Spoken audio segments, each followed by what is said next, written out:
talk about the top stories of the day and how they're impacting our lives. I'm Ernie Manous. And I'm Celeste Diaz-Sherman. We'll also be joined by Houston Public Media reporter Bianca Seward, who will break down the upcoming Cy Fair ISD board election. Plus, as a Halloween treat, we'll chat with author Kathleen Maca, and she'll tell us all about our area's haunted history. Also, we want to hear from you. Give us a call or send us a text at 713-440-8870 or email us at talk@hellohouston.org.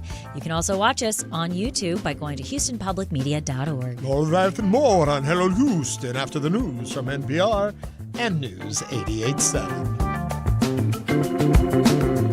Hello Houston is made possible in part by founding sponsors John Bradshaw and Kathy Sanders, and by gifts from listeners like you.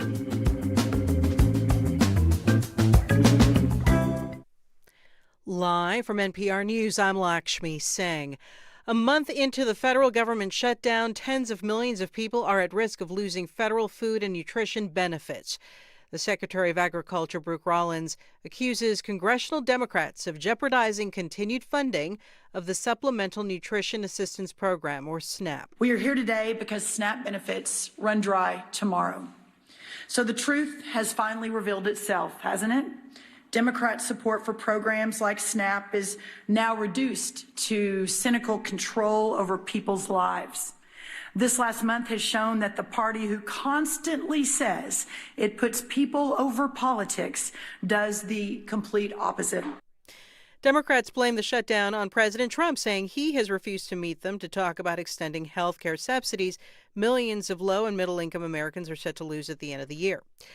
The White House appears to have identified additional funding for military paychecks, according to reports that an Office of Management and Budget spokesperson has confirmed. The spokesperson says the agency is using roughly $5 billion from a military housing fund, a military research and development fund, and a Defense Department account used for building ships. Secretary of Defense Pete Hegseth met his Chinese counterpart in Malaysia today. They talked about Taiwan and the South China Sea, where NPR's Emily Fang reports the Philippines, a U.S. ally, has been trying to boost its defenses against China. Hegseth met with Dong Jun, China's defense minister. He also met with the Philippines defense secretary. And on the same day, China's Coast Guard sailed to patrol around the disputed Scarborough Shoal, one of the many areas of contention between the Philippines and China, who both claim the waters around this reef as theirs.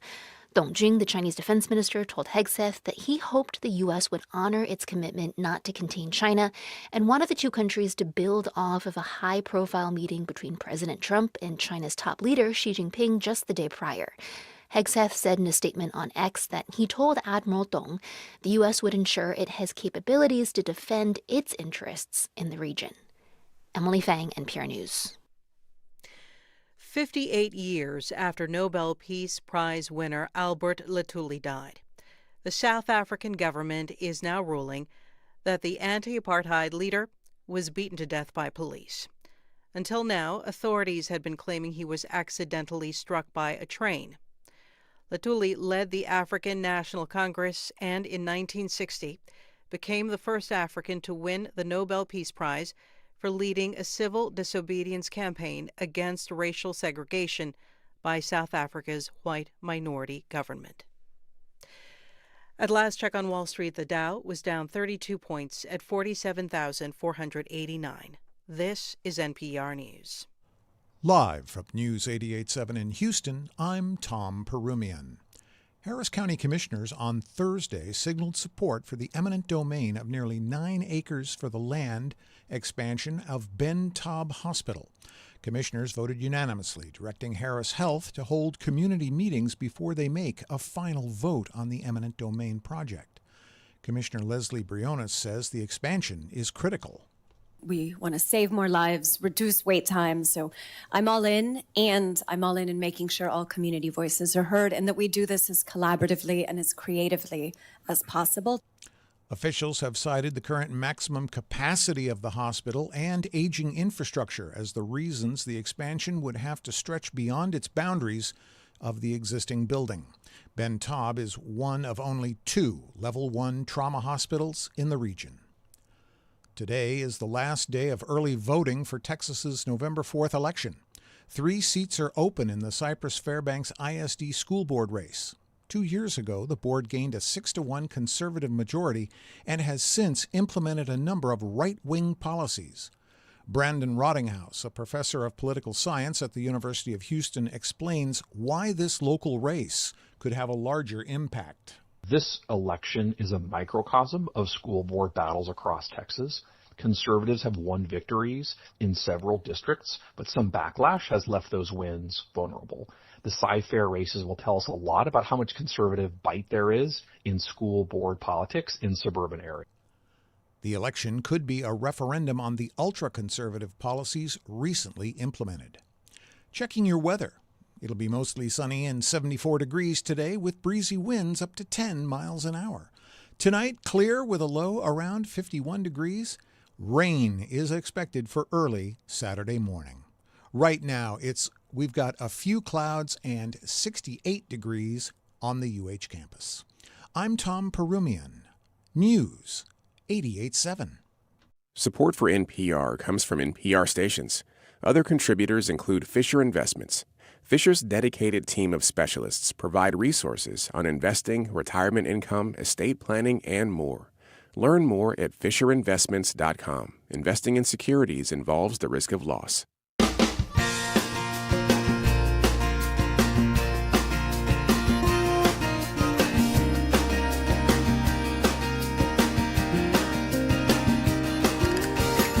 Live from the University of Houston, it's Hello Houston, an open forum on today's biggest stories affecting Houston and beyond.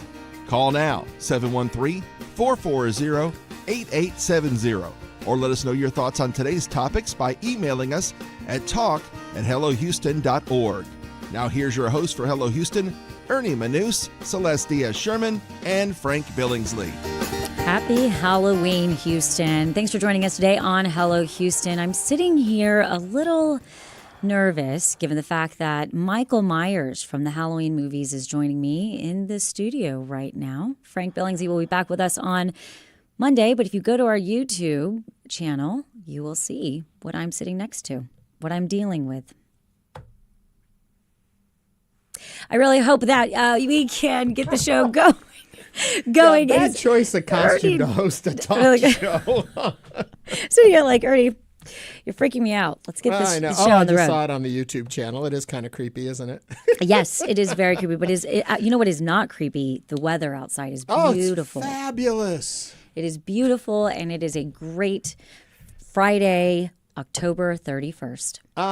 Well, first of all, for anyone who didn't get what the date was, come on. It's Halloween. I am so excited. You kind of have, you're in a cross between the kind of babysitter Michael Myers would go after and a pumpkin orange sweater. I'm festive. I'm festive, and my earrings have little spiders in them. Yeah, I've got my mom costume on. Okay, here I'm going off script again. Script. You know, what was your favorite costume growing up, or what are you dressed as today? We would love to know. Yes. Not only can you call us and share it with us at 713-440-8870, why don't we get them to post and tag us on Instagram? Yes, please. Where are we tagging? We are tagging hellohouston.show on Instagram. At hellohouston.show?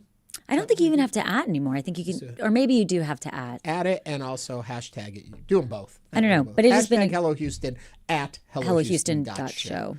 My hair is a mess after having that. Yes, well, you know. It's been great. There was a joke going around. I was wearing my Michael Myers mask earlier today, and someone said, "Oh, look, Ernie didn't brush his hair today." I'm like, "It's a mask. Come on, people." It's a mask. Ernie has mask hair. I do have mask hair. And I love Halloween. I am going to go. I can't go trick-or-treating. They tell me, here's another one. Call in and let us know. Is there a point where it's too old to go trick-or-treating? I say no. I think anyone who goes to the trouble of getting dressed up should be able to get candy. Well, but then I guess the argument is maybe you can just go buy your own candy. Well, yeah, but that's not the point, you okay, know? Right. It's somebody being like, oh, wow, you went to the trouble of getting dressed up here, have a piece of candy. I appreciate that. Not take the handfuls, not be obnoxious. Just a candy, a little piece of candy. Sure, the kid at heart can still. Yeah, we've got a story coming up today we're going to talk about most popular costumes and also most popular candy. Yes. So we'll see what people like the best in our area. What is your favorite candy? You know what? I never thought about this till I saw a report on TV today. I would have always said Snickers. Love a Snickers bar. Never thought about people who have peanut allergies. And if you're giving that out, what kids are taking and what they have. So I guess you'd have to go more toward just like a Hershey's bar so it doesn't have the... My favorite is a Snickers bar. Yeah. And growing up, I called them Sneakers bars. And I love it because it has everything that I like: caramel, peanuts, nougat, all the things, all of it. Yeah, So, I love it. I love a Snickers bar. It's I like do a little too. meal in your mouth, but it's all candy. It's delicious. And that's what works for me. Also, as you already mentioned, the weather's going to stay nice today, but it's going to be chilly. So if you're going out there in those less than fabric heavy costumes, be prepared. You could get a little chilly tonight. Yeah. You know what else? I'm curious. Where are the neighborhoods that kids love to trick or treat in? One of those neighborhoods is my neighborhood. I'm not going to say which one it is, but it is just nuts, the amount of kids that come through our neighborhood. Every year, I get a big bowl of candy, get everything set up. I got a ton of inflatables in front of my house for Halloween. Not a single trick-or-treater ever. So this year, we're fixing that. Mom and I are going over to your house, Celeste, to see the kids. And you have a whole bunch. We have a ton, and we sit out and we put chairs and we have music in our whole neighborhood. I mean, it really does feel like a traditional Halloween. Do you miss traditional Halloween? Did you trick or treat as a kid? Now you're not seeing it continued in the next generation? Or are you encouraging your kids to get out there and trick or treat? I got a million Halloween questions for you. So let us know what you think. Share those with us. But we still have to work today. Yes. Though I was running around all morning scaring people at work in my Michael Myers mask. But let's get to the headlines. Harris County commissioners on Thursday signaled support for using eminent domain to acquire nearly 9 acres of Houston parkland for the expansion of Ben Taub Hospital, one of 2 Level 1 trauma facilities in the region. Commissioners voted unanimously to direct Harris Health to hold additional community meetings before they make a final vote on whether to allow the county's health entity to continue with eminent domain proceedings for part of Hermann Park, which is controlled by the city of Houston. The planned hospital expansion would take up 3 parcels of land that are adjacent to the existing facility. On Thursday, some residents spoke in opposition of such a move, while employees of Ben Taub and Texas Medical Center said seizing the land is the only feasible way to expand the hospital. News of the county's plan to seize nearly 9 acres of Hermann Park quickly drew backlash and some concerns in August from those who oversee the conservancy of the historic city park. What do you think about using park land for the hospital expansion? Now is the time to join us on Hello Houston. You can give us a call or send us a text, 713-440-8870. It's, in some ways, it's a tough one, because you don't want to see, there's so few green spaces left within the cities that we have designated. I mean, there's a lot of little parks and stuff around, but something like Hermann Park is rare. You know, major cities have them and really value and support them. What makes us such a thriving city and will lead us into the future is our medical center. And it has been a thriving, amazing part of our city. We talked about this topic before. Yes, we did. We actually had Ismael Porsa, the president and CEO of Harris Health, on Hello Houston September 10th. And it was a fascinating conversation because he lays out the significance of the hospital and the reason it's not just a hospital in Houston. This hospital serves as a statewide facility as well. I mean, people come from all over the state. It's one of his points. He lays it out again, September 10th. You can hear him speak right here on Hello Houston, where 3 out of 4 people voted.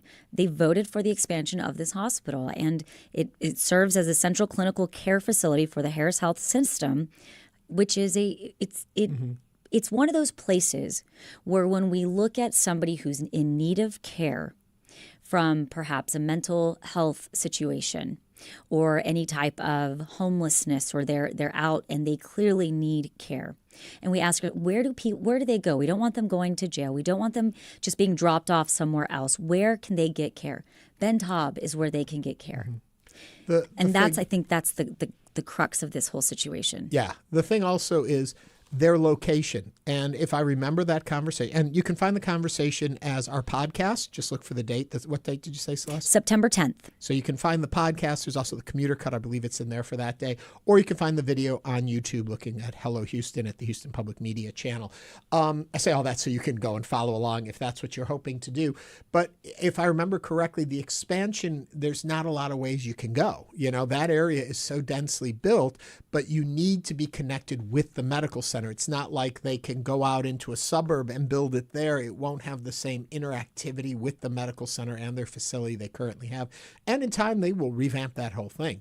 But so it's that balance back and forth. But if I also remember correctly, what did you say? 3/4 of the people support this expansion. Right. They see the value in it. It's not to say we don't care about our park. No, not at all. I think it's important. And it's also one of those situations where I remember something that stuck out to me during that conversation with Dr. Porsa was he said, we have looked over how we can expand and that it is critical. This is the only way we can. I mean, so when you look at that, it's not like they're being frivolous about this situation. They've had, I believe they're going to have another committee, open community committee meeting.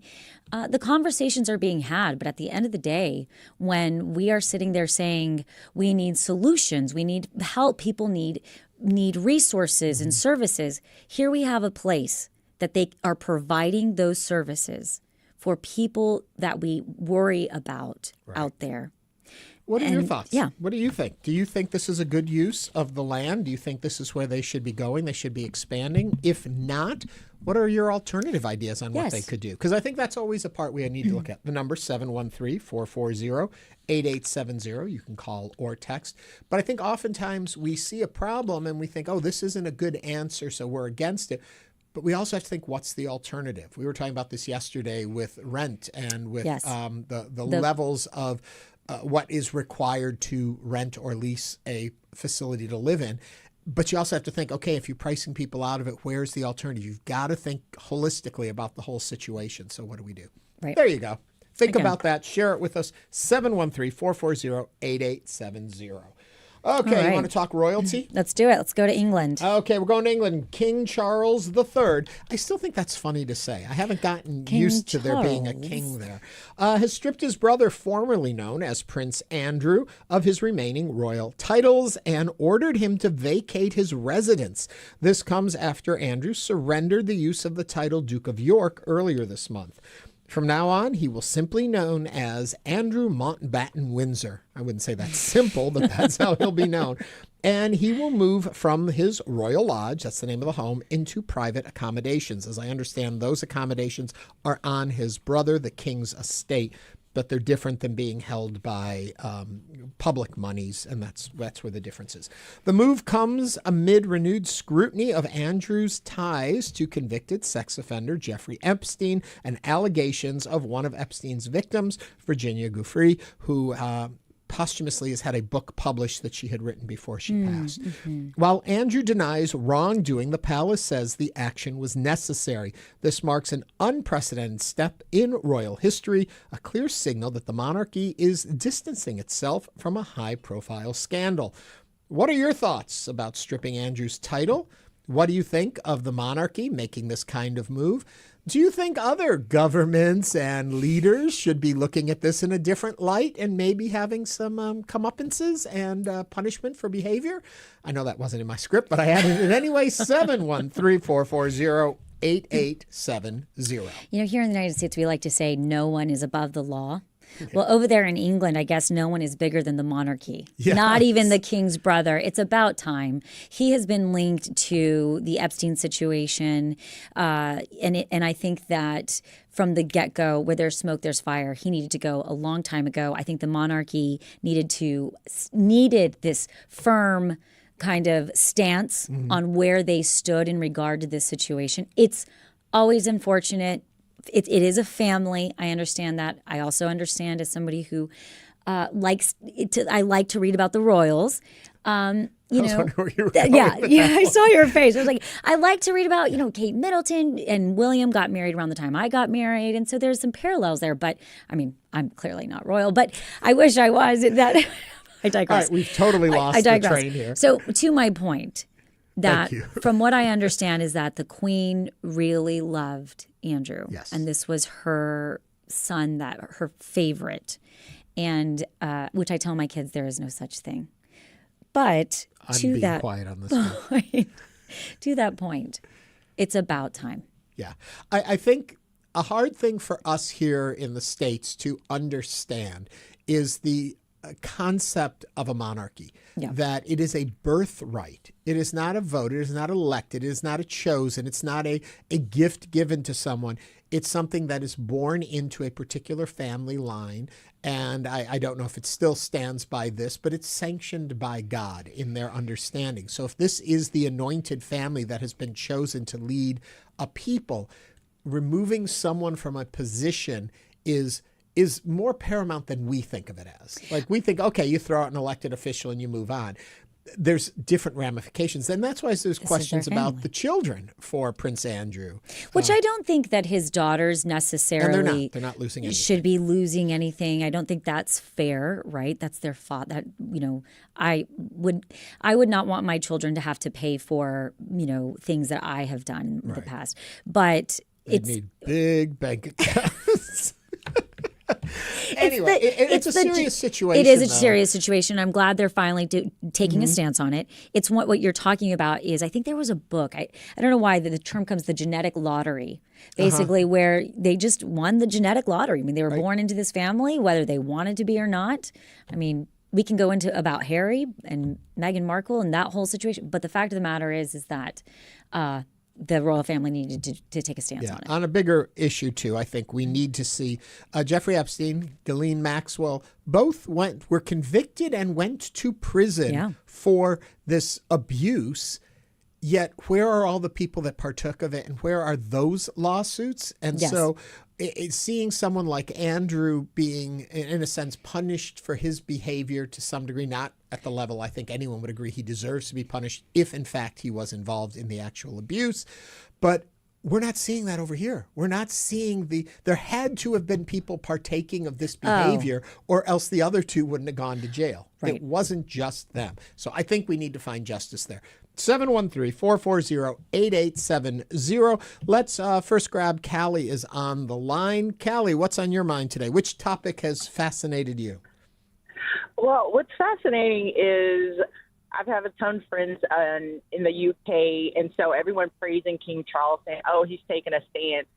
For Andrew to truly be stripped, it has to go through Parliament. So until anything goes through Parliament, this is just another slap on the wrist for Andrew. Nothing has happened. He will be moved to another house. He will still have security. He will still have all the privileges and luxuries of a prince, but just not in name anymore. So I think we need to hold the brakes on that. So when we're talking about holding people accountable, the UK monarchy has done nothing. They have done nothing to protect or bring Andrew to justice. Or the other people involved that have covered this up, because it has been a long cover-up for a very long time. This is damage control from them. Callie, real quick, and I don't know if you'll have the answer to this. If Parliament is to strip Andrew of his titles and position, what would that actually mean? His brother is still king. His brother can let him live on his estate. His brother, what happens? The way it's been explained to me, yes, King Charles can just pay for him privately, which is what they're saying that's going to be done now. But more so, it can open him up for criminal investigation like any other person. So instead of Prince Andrew, he's just Andrew Mountbatten Windsor. Yeah. Callie, so thank you for that. That's what they're wanting to get at. Thank you. All right. Thanks, Ernie. You guys have a good day. Thank you. Happy Halloween. Okay. You were going to say? I just want to clarify, King Charles removed them by royal warrant, his titles, in October 2025. While Parliament can pass legislation to remove titles, it is a much more complex process. And yes, she is right, essentially. And that's kind of what I was also going to say, in that, okay, they're taking a firm stance, but they're taking away his titles, but he's still ridiculously rich and can do whatever he wants, essentially. Okay, back to our question. We were talking about the medical center and talking about the Ben Taub expansion. So let's go to, is it Lewis from the medical center? Rich and can do whatever he wants. Are you with us? To our question, you're talking about the medical center. No, I'm not hearing. Andrew, how about Andrew? Are you on the line? I don't know. I'm getting mixed messages here in our chat. Okay, well, we're going to continue chatting ourselves. Quickly, daylight savings time. I'm very confused by this. Is that even a thing? Yes, because I had to talk to our producer, Jimbo. He talked to me through this one. Heads up, November 2nd at 2 a.m., clocks are to be set back 1 hour. Remember, fall back. Gaining an hour. Sunrise and sunset will be about an hour earlier than that on the day before. There will be more light in the mornings. I wouldn't know. I'm not up in the mornings, but that's happening. My confusion in all of this was all of the stuff that happened at the Texas legislature where they decided to do away with changing the clocks anymore. But Jim pointed out to me they may want to do that, but it has to go through Congress. It has to be on the federal level before they can make a time shift here. I always end all of my things whenever I'm writing to anyone about time. It's always Texas time now, 12 a.m.'s Texas time. You can figure out what it is. You could also call it Central time. But see, I didn't know if we were still stuck with Central because of what the legislature did. Because if once it's passed, we're not on Central time. We're only on Central time half the year. Texas and the other half of the year we're just on Texas time. But according to Jim, that hasn't happened yet. Okay, I'm all talked out on that topic. What else is coming up on the show today, Celeste? Coming up on Hello Houston, we will break down the Cy Fair ISD board election with Houston Public Media reporter Bianca Seward. This is News 88.7. Stay with us.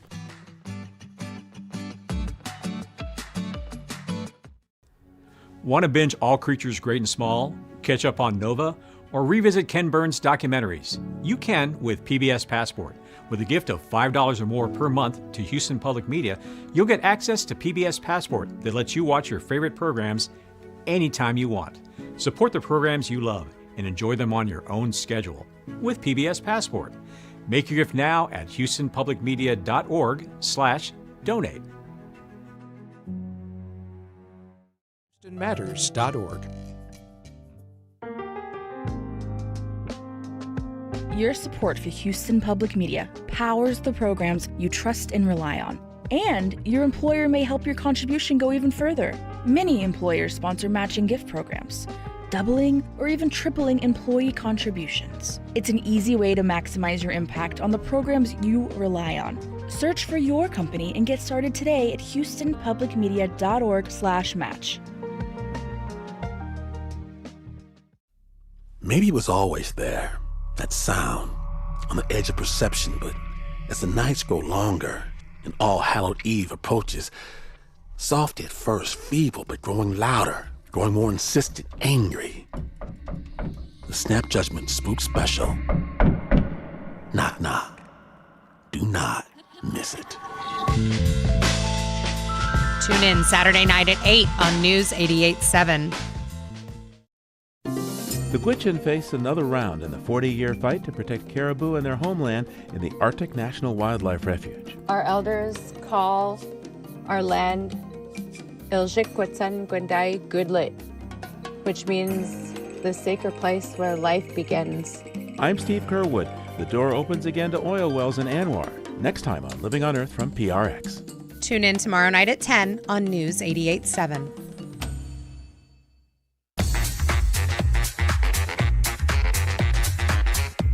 And now back to Hello Houston. To comment on any of today's topics, call or text 713-440-8870 or email us at talk@hellohouston.org. Now here's Ernie Manous and Celeste Diaz-Sherman.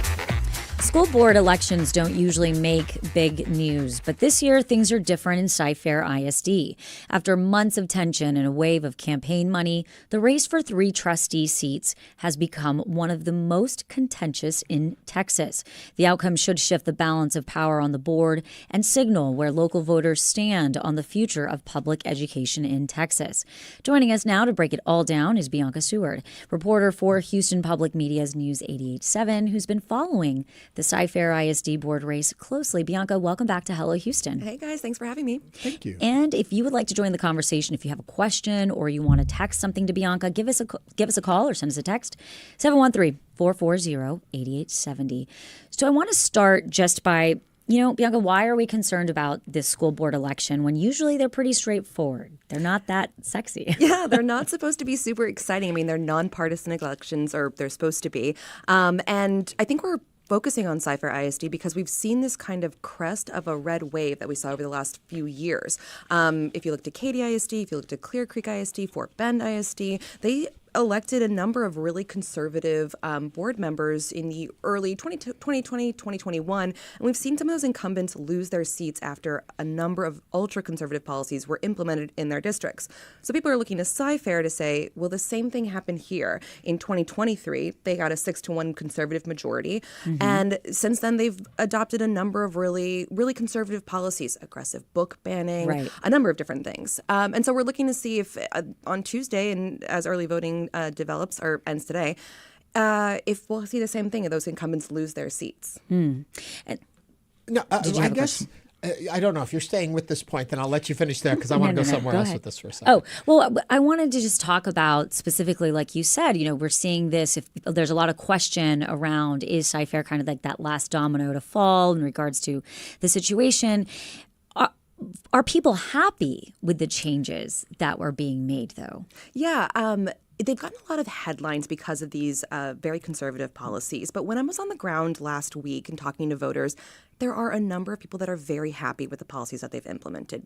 I spoke to a couple of moms, Polly Holmes being one of them, who told me she specifically voted for these board members because of their conservative Christian values, and she likes the changes that she sees in the district. She wants to see them hold on to this majority, continue with the direction that they're going on the school board. So it will be a very tight election because there's a number of people that are very happy with what's happening on the board and a number of people that are concerned. They don't like the direction of the school board. They don't agree with these policies. And so we're going to see in a lower turnout election, since it's an off-year cycle, we're going to see the very polarized voters, people who are very passionate about what's happening in their school board. They're very read in. These are often very passionate factions of voters. So when you talk also about it being a low turnout, so the passions on the far extremes usually speak up at this point. We have, and excuse me if I'm recovering territory you already said, we have 7 seats on the board. Currently, as you said, 6 are more conservative, 1 not so much. With the election coming in, it could be, if every of the more liberal voices win, then that gives you possibly a 4-3 with the more liberal voice there. Am I following that right? Yeah, there are basically 2 slates that have emerged, and there's one slate that publicly calls themselves the conservative candidates running for office. The other slate is very much the nonpartisan slate. They're been endorsed by people on both sides. They're not running as any kind of political party, but they are less conservative than the other slate. They are not. They don't agree with any of the policies that have been implemented, and they've been organizing for quite some time. So yes, if we see this nonpartisan slate, which is made up of Leslie Gilmore, Cleveland Lane Jr., and Kendra Camarena, all 3 get on the board, it'll shake up and break that majority, and things will be voted very differently, I think. But if you're thinking if the community has been mostly in favor of these changes, but if the extremes vote in the other side, do you see it leading to a potential tension again within the community where the community, it seems, as a whole, for the most part, has been happy in the direction it's going, and all of a sudden you'd have them at odds with a more liberal school board? I don't know that I'd go as far as to say that they've been mostly favorable. I did find voters that were happy with those policies. But what I did find across talking to voters, whether you were happy with what the school board was doing or you were very against, they wanted to see the school board get quieter. They want boredom back at their school board. That is across the parties. Kind of what I was going to ask you about. We mentioned the other school boards that we've seen this happen. And what was the consensus of and you're kind of alluding to that right now, of maybe saying, you know what, maybe we want to go back to being a little bit more neutral in our school board.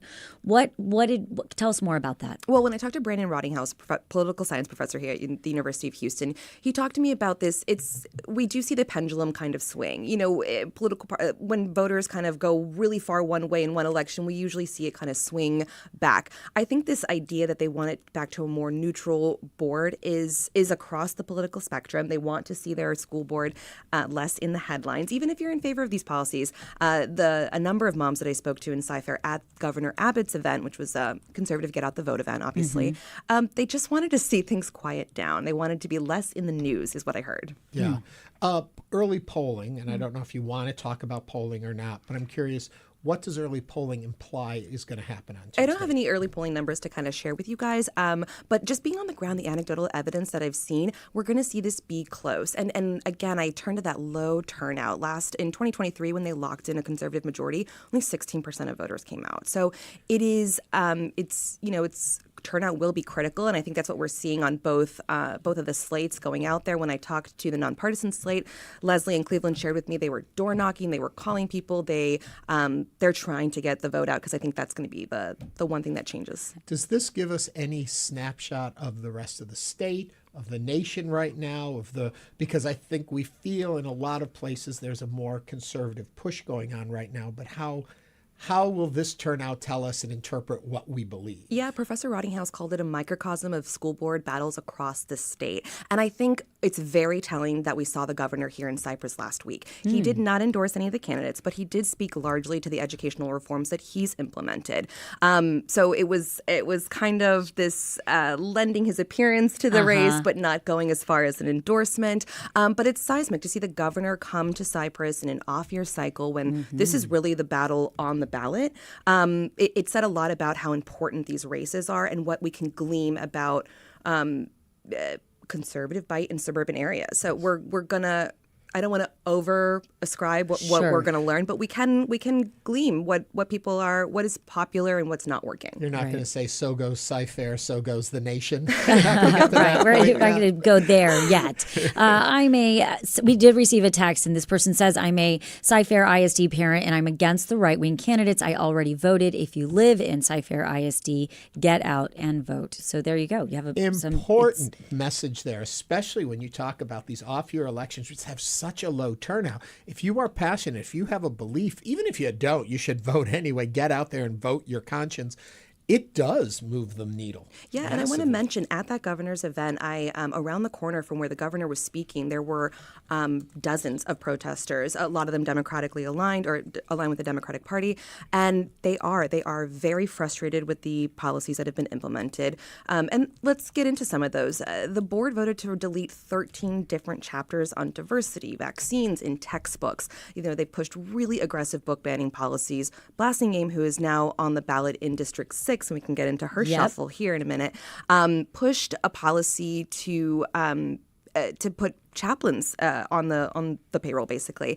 And it was ultimately voted down by the board. So we're definitely seeing a real big push for conservative policies to be implemented by this board. Which is interesting because I believe it was either on the special election shows or even perhaps here on Hello Houston, we have discussed from a state level legislation that has been moving slowly to try to get more chaplains, switching out certified counselors to church chaplains. So I can kind of see what you're talking about in regards to this kind of trickling down. But I want to tell us a little bit about the infighting that has been going on within the board, because that is also something that's come also within the headlines. Yeah, so it does have a 6-1 conservative majority, but there is something kind of interesting happening within the conservatives on that board. They seem to be splintering. Natalie Blassingame, who held the District 5 seat, but is now running in the District 6 seat against her former ally, Scott Henry. Scott Henry is the current president board, and Natalie Blassingame is the current vice president. They ran together in 2021 in a similar slate and were united for a long time pushing conservative policies. But in the last year or so, we've seen Henry kind of depart from Blassingame. He didn't vote the chaplain policy that she was pushing. He's voted in favor of budgets that she was not in favor of. There have been a couple of things that we've seen separation from the two. And now she's moved to run in his race that you can only speculate that the goal is to push him off the board. Right. And what's so interesting is that Henry hasn't really addressed the fallout in public. Blassingame did on a radio show here locally, said, they worked well for a while, but she says, quote, Scott went left on me. So there's some infighting. It seems that even as conservative some of these policies are, it isn't enough for some of the other board members. So in District 6, we're going to see two big conservatives go head-to-head, which is a gamble. It might break up that ideological vote and leave a path for Cleveland Lane Jr., the nonpartisan candidate, to come in. So we'll have to be watching for that seat. And so when you're watching, what are you specifically going to be looking for, and could there be any major upsets? There could be. I mean, I think what people are going to be looking for is to see if that majority gets broken. There are 9 candidates running for these 3 seats, but 2 very serious slates, and so we'll be watching to see how these is it a sweep? All 3 conservatives win the seats and keep that majority, or do we see a breakup, a mixed bag, or do we see the 3 nonpartisan candidates take those seats and then truly shake up how the board might operate? I don't know if this falls into what we're talking about and if you can address it, but when you look at the ballot that's out for this particular race, there's Proposition 15, which is parental right amendment, which the wording is simply the constitutional amendment affirming that parents are the primary decision makers for their children. That's all it says on the ballot. Can you explain how that then plays into schools, or no? Is that not an area you've been exploring? I haven't really been exploring too much into Prop 15, but parental choice is one of the things that the governor mentioned in his Cypress Get Out the Vote event. That is it's funny because the way that you read that, it could really go either way politically. Right.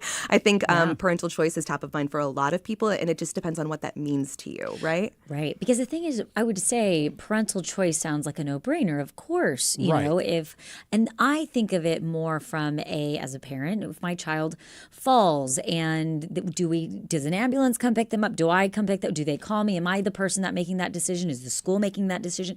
But I think that it becomes so much more nuanced when you start looking at it from more of a social perspective, a religious perspective. I think when you're looking at it, though, from a school board perspective, is it saying we have been voted in by the community, therefore we can do these things, and the schools aren't in charge of what the children are learning, that the parent takes control of it, and their representatives on earth become the elected officials kind of thing. That's why I'm concerned about that when you're talking of school boards. How is that looking? And if you mention the governor's talking about it, he wants you to think about it. But they word it very genteel. Yeah, he wants you to think about it. He's definitely campaigning on it. And I think you're right. I think it leaves a lot of room for interpretation. So should it pass, we'll have to see how it's implemented. And I think we've been watching from a lot of the educational reforms coming out of Austin, coming out of the governor's office, interpretation and implementation has been not as smooth a ride. So we'll have to watch. Is there anything else, Bianca, that you think Cy Fair families should really understand about this election?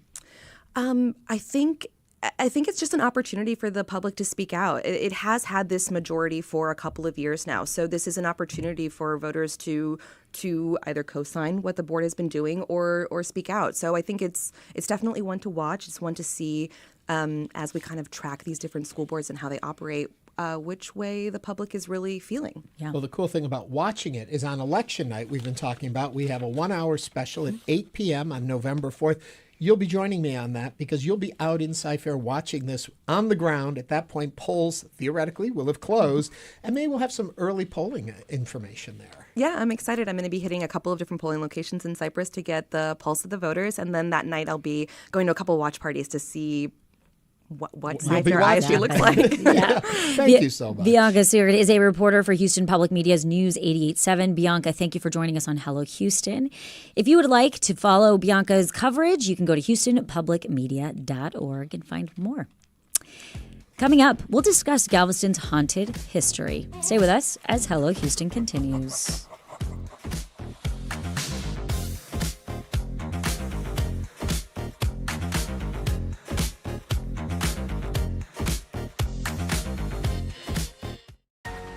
We know you value Houston Public Media. That's why you're watching right now. So take the next step and become a new member of the station you rely on. Every gift makes a difference. And what matters most right now is supporting the station that brings you the news and information you rely on.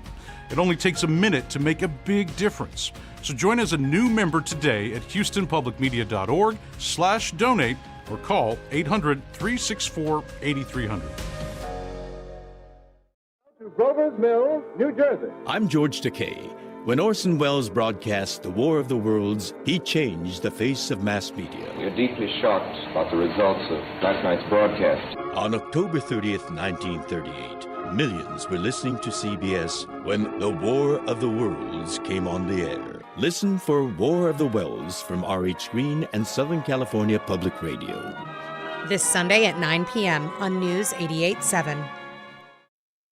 On last week's Wait, Wait, Alex Edelman explained he never picks up those social cues saying it's time to go home. But for me, the party starts when people are upset that I'm there. I'm Peter Sagal. You'll never want this week's news quiz to end with special guest actor, influencer, and fashion icon Julia Fox. You're invited to an exclusive news quiz. That's Wait, Wait from NPR.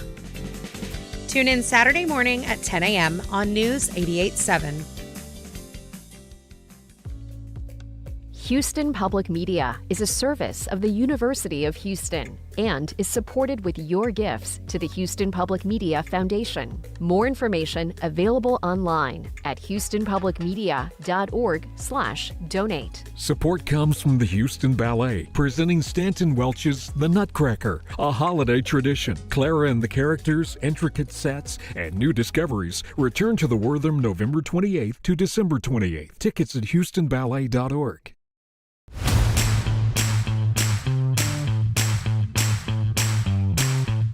And now back to Hello Houston. To comment on any of today's topics, call or text 713-440-8870 or email us at talk@hellohouston.org. Now here's Ernie Manous and Celeste Diaz-Sherman. And we have been monitoring our chats that have been going on there and over at YouTube. Remember, you can watch us on YouTube. If you go there and you're like, oh my God, Ernie looks so scary. I'm not wearing a mask now, people. This is just what you get every day. Dark One wrote to us and said, Ernie, do you know if this is true? Was the original Mike Myers mask in the Halloween movies a William Shatner mask worn inside out? Half is true. It was a William Shatner mask. It was not worn inside out. They dyed the hair and they cut the eye holes bigger on it. And I think they painted over it with like a white. But it was a Captain Kirk mask. Isn't that crazy? That is now, wild. Now that you know it, when you look at it, it's like, oh, wow. Yeah, when you look at it, it makes Then all of a sense. sudden You it see makes it. sense, but otherwise it's one creepy You know, mask. Ernie, I think I'm I think I'm going to watch a scary movie tonight. Well, you know, better than even watching scary movies, you can go out and live in a scary place. And that's the area we live in. Halloween is watch how I get into this one. Halloween is nearly upon us. And if you're planning to stay in this year, there's no better way to make the night more scary than by telling ghost stories. And here in the Houston Galveston region, a treasure trove of spooky tales and haunted locations are all around us. And we welcome someone who knows this terrain intimately. Ooh. Joining us now to share some of these chilling stories is Kathleen Maca, historian and author. Some of her books include Ghosts of Galveston, Ghostly Tales of Galveston, Galveston's Broadway Cemetery. I'm noticing a trend here, and more. Kathleen, welcome to Hello Houston, and good to talk with you again. Hi, good to see you again. Okay, so we've talked a number. Oh, and folks, if you want to call in and you want to share with us maybe your own haunted memories, maybe a location you know of, give us a call or text us 713-440-8870. Kathleen, we've talked before and we've hit some of the more recognizable horror spots. Do new haunted places pop up, or is it all said and done? They're out there and we already know them all. I don't think it's ever all said and done. We know the normal Galveston stories that everybody talks about, like the Galvez, the ghost bride at the Galvez, and some of the ones along the Strand are very well known. But we actually had two brand new hauntings start a couple of years ago. One of them's an active haunting, one's a residual haunting. We don't know why they just started all of the sudden. They seem to be from different eras, so it's kind of interesting to kind of check into and see what's changing. Well, it's funny. If people are watching on YouTube, as soon as you said two new, and both Celeste and I were like, ooh, we want to hear. So first of all, separate for me an exit haunting and a residual haunting. Okay, so poltergeist because of the movie. It's German for noisy ghosts. There are active hauntings, which you usually see in the scary movies. It's a ghost that you might hear, or it might look at you or touch you or move something. Those really but freak a me residual I'm sorry? I said those really freak me out. Yeah, that's why those are the ones in the scary movie. Yes. The residual hauntings are looked at more as like almost a recording on a loop. They're considered to be an impression of energy on a place. the Brits call them stone memories because they stay with the place that they're from. So if you hear about the woman that's walking down the staircase every morning at 2 a.m. and vanishes, and she does it again the next night, it's not a ghost with a boring afterlife. It's just a residual haunting. It's just kind of a replay. I want to get into some of the locations, but I do have to ask you, all these years doing this, the books you've written, are you a skeptic with that eye, or are you a believer and you're sharing what you know? I am absolutely a believer. I can't deny that. I am always skeptical when I hear about a new haunting or I go into a new place that's supposedly haunted. I want some kind of a proof that there's something going on. And when I do my writing about ghost stories, I'm also pulling the police records and doing the genealogy of the people involved just to see if all the facts kind of check out. Kathleen, do you still ever get spooked yourself? Like, have you had a moment where you were thinking, I'm over my head in this, or Your I'm blood scared? ran cold. I'm scared. Yeah. I don't scare easily. Tonight I'll be spending a night in a haunted house, and tomorrow I'll be investigating 6 different locations. So I go into it excited to see if there is anything there. But there have been a couple of times that your heart kind of stops and you think, wait a minute, I think I'll just go out for a coffee. When you talk about spending a night in a haunted house, first of all, what are you doing? Right. Well, it's just that there are other things there. You're not the only one there. I'm actually going to Jefferson this weekend and staying in a haunted house, and then we're going to be doing some investigations at different locations.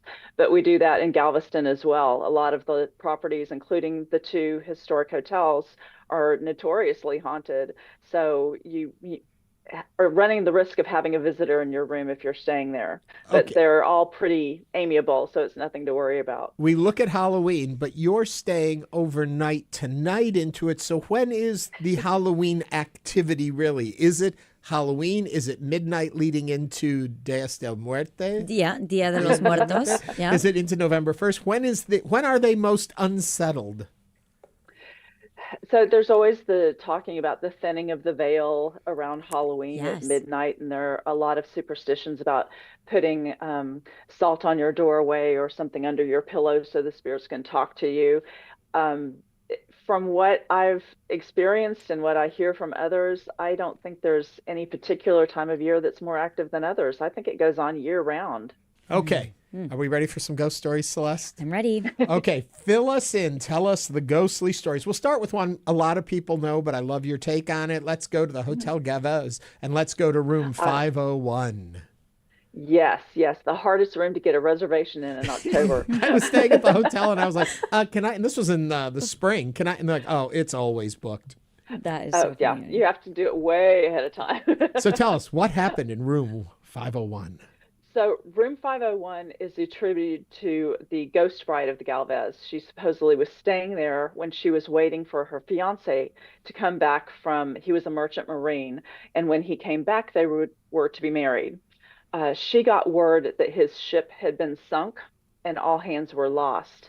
And she didn't really believe it. She was still holding out hope. So every day she would walk down the hallway and climb one of the towers of the Galvez and watch out for his ship. But after about 3 days, she ended up giving up hope and hanging herself in the tower. So she is said to be the ghost in 501 as well as the hallway. I have some trouble with her giving up after 3 days. It seems like she could have held out a little longer. Well, you know, the worst part of the story is that after she hung herself, her fiance showed up because he had been rescued by a passing ship.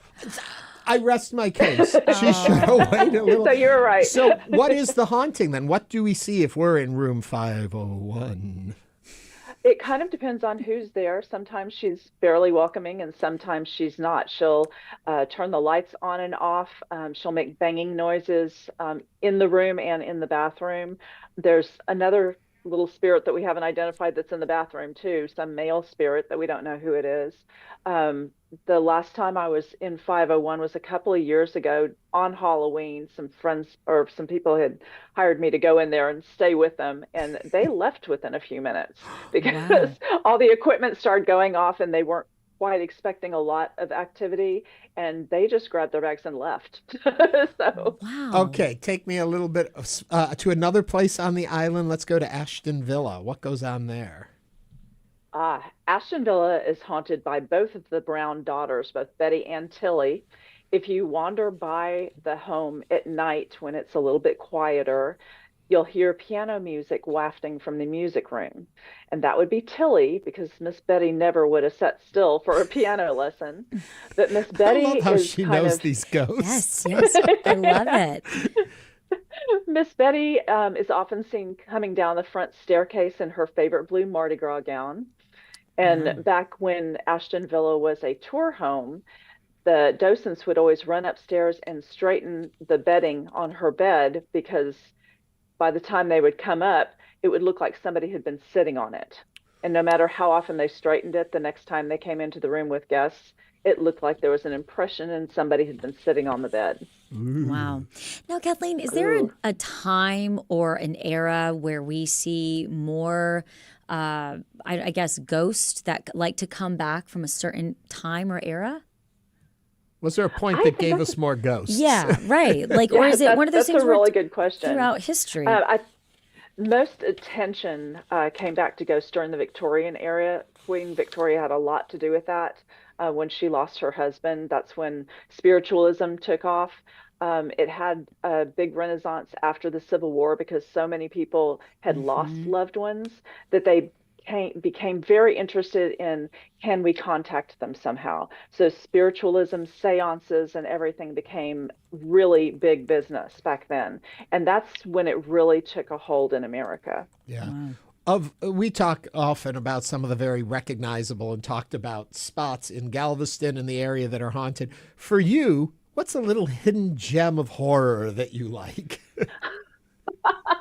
Oh, horror. Let's see. Or a haunting or a spookiness or something that people don't usually think of, but it's got a soft spot in your heart. Oh gosh, that's really hard. There are always the children that were lost in the orphanage, and the Walmart on Seawall is built in the place where the orphanage was, and the toy department is very haunted. I've talked to so many managers and department managers and employees that have told me stories about electronic toys going off and on, and balls bouncing off of displays. And when they went in to check the Walmart after Hurricane Ike, just to make sure that nobody had been inside, the first responders were coming in through the muck with flashlights, and they saw little children's footprints in the muck, but just in the children's area. Oh my gosh. I just got a chill. You spooked us. Jim just rolled his eyes at us. Our executive producer's laughing at us. For those of us who can't make it down to Galveston, anything in the Houston area you want to point out for people that they want a little scare this Halloween? Oh gosh, there are some really fun places to visit. Obviously, you can go to the Julia Idison building of the Downtown Public Library. One of the old caretakers used to live in the basement with his dog, and he is still heard playing his fiddle wandering the halls in the evenings. And it's really fun to go to La Carafe downtown on Market Square, because they have a number of hauntings. And I used to love going and hanging out there when I worked downtown. And all the bartenders will tell you all the good stories there and things that have happened to them. So it makes for a fun night. I hear it's the second floor bar that's the haunted one. You want to be careful. It's up there. And I've been there. We shot a little story there. Lastly, Jefferson Davis Hospital.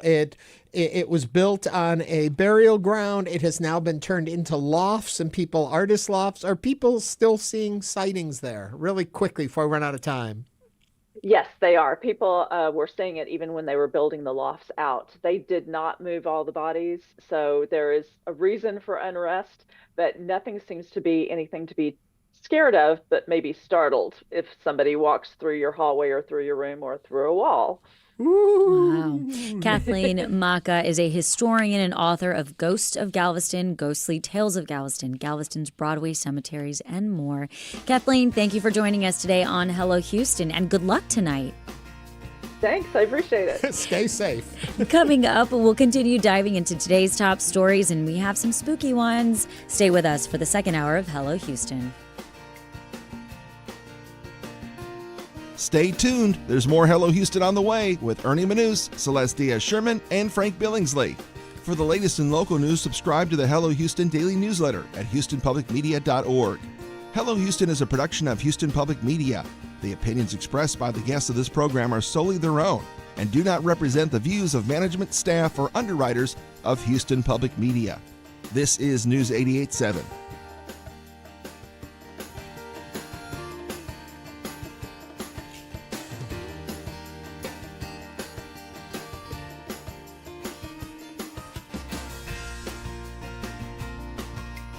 Houston Public Media presents The Moth Story Slam, November 4th at River Oaks Theater. Doors open at 7 p.m. The theme of the night is Cheat. Tell a story about deceit.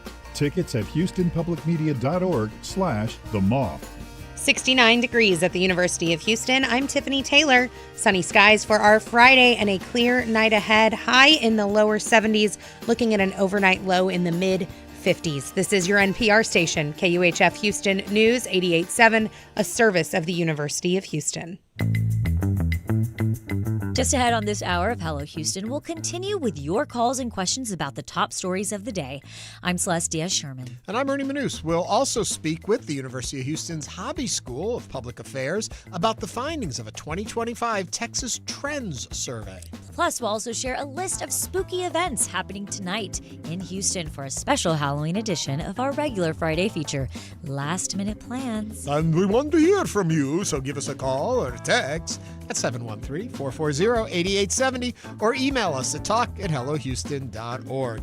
You can also watch us on YouTube. See us in costume. Go to houstonpublicmedia.org. Hello Houston continues right after the news from NPR and News 88.7. Hello Houston is made possible in part by founding sponsors John Bradshaw and Kathy Sanders, and by gifts from listeners like you.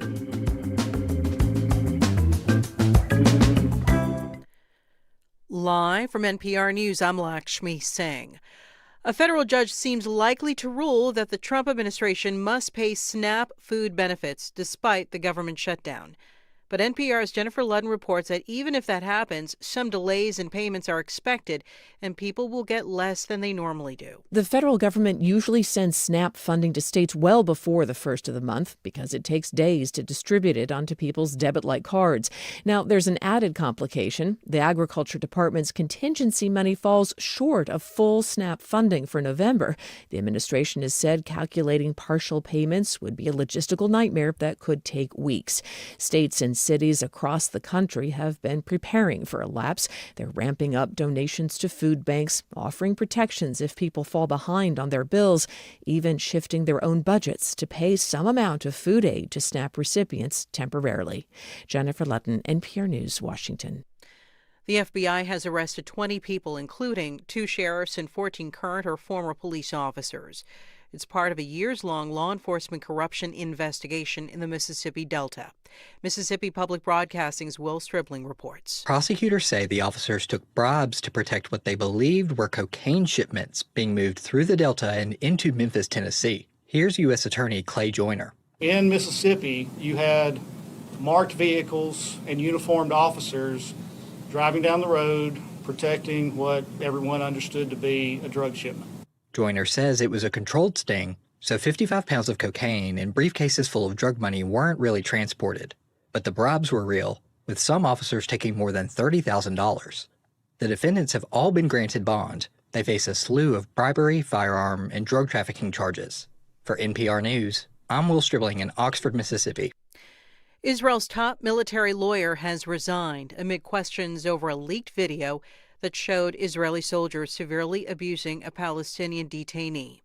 NPR's Aya Batrawi has more. Ifat Tomer Yerushalmi resigned from the post after submitting a letter saying she authorized the release of the video to stand guard over the rule of law. The alleged rape of a Palestinian detainee in Israel's Sde Timan prison came to light in a surveillance video leaked to Israeli media last year.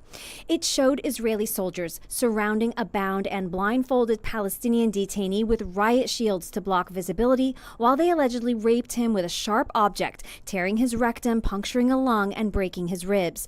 An Israeli military military court charged the 5 with wrongdoing at the time, outraging right-wing Israelis who protested the indictment and stormed the prison in protest. In her resignation letter, Tomer Yerushalmi said it's her duty to investigate acts that must not be committed, but that not all are convinced by this. Aya Batrawi, NPR News. This is NPR. Live from News 88.7 in Houston, I'm Tom Perumian. As SNAP benefits appear to be ending tomorrow, Houston Food Bank is going into action to supply recipients and the needy with nutrition. They're holding a massive food distribution event tomorrow at NRG Stadium from 9 to 1. An advantage that we have is we always accumulate, and we had no hurricanes, nor did we need to share with any of the southern food banks because nobody else had a hurricane either. So we actually have about 20,000 disaster boxes plus some other supplies. That's Brian Green, President and CEO of the Houston Food Bank, speaking on Hello Houston. If you need food assistance, sign up with Houston Food Bank beforehand by going to houstonfoodbank.org. The Austin airport has largely been spared the delays that have hit other cities as part of the government shutdown. But that might change soon. Sheldon Jacobson studies aviation systems at the University of Illinois. If you look at Dallas, Fort Worth, or if you look at Houston Intercontinental, they have more traffic, obviously, but they also have a larger pool of people to call upon. An airport like Austin, it's a little more limited, the staff. As a result of that, you start to see the stresses and the strains of the system. Austin's air traffic controllers are under extra strain during the federal government shutdown. Not only did they receive no paycheck this week, they've been working for months under mandatory overtime. Austin's tower only has about half the number of recommended controllers. Checking weather, mostly sunny, 74 the expected high today with breezy winds up to 10 miles an hour. It's clear tonight with a low around 57 degrees. Rain is expected early Saturday morning with a chance of showers through the day. Right now, fair and 72 degrees on the UH campus. Support for NPR comes from ARM, committed to delivering innovative, advanced computing designed to enable worldwide companies to unleash the capabilities and experiences of AI. The future of AI is built on ARM. ARM.com. This is NPR.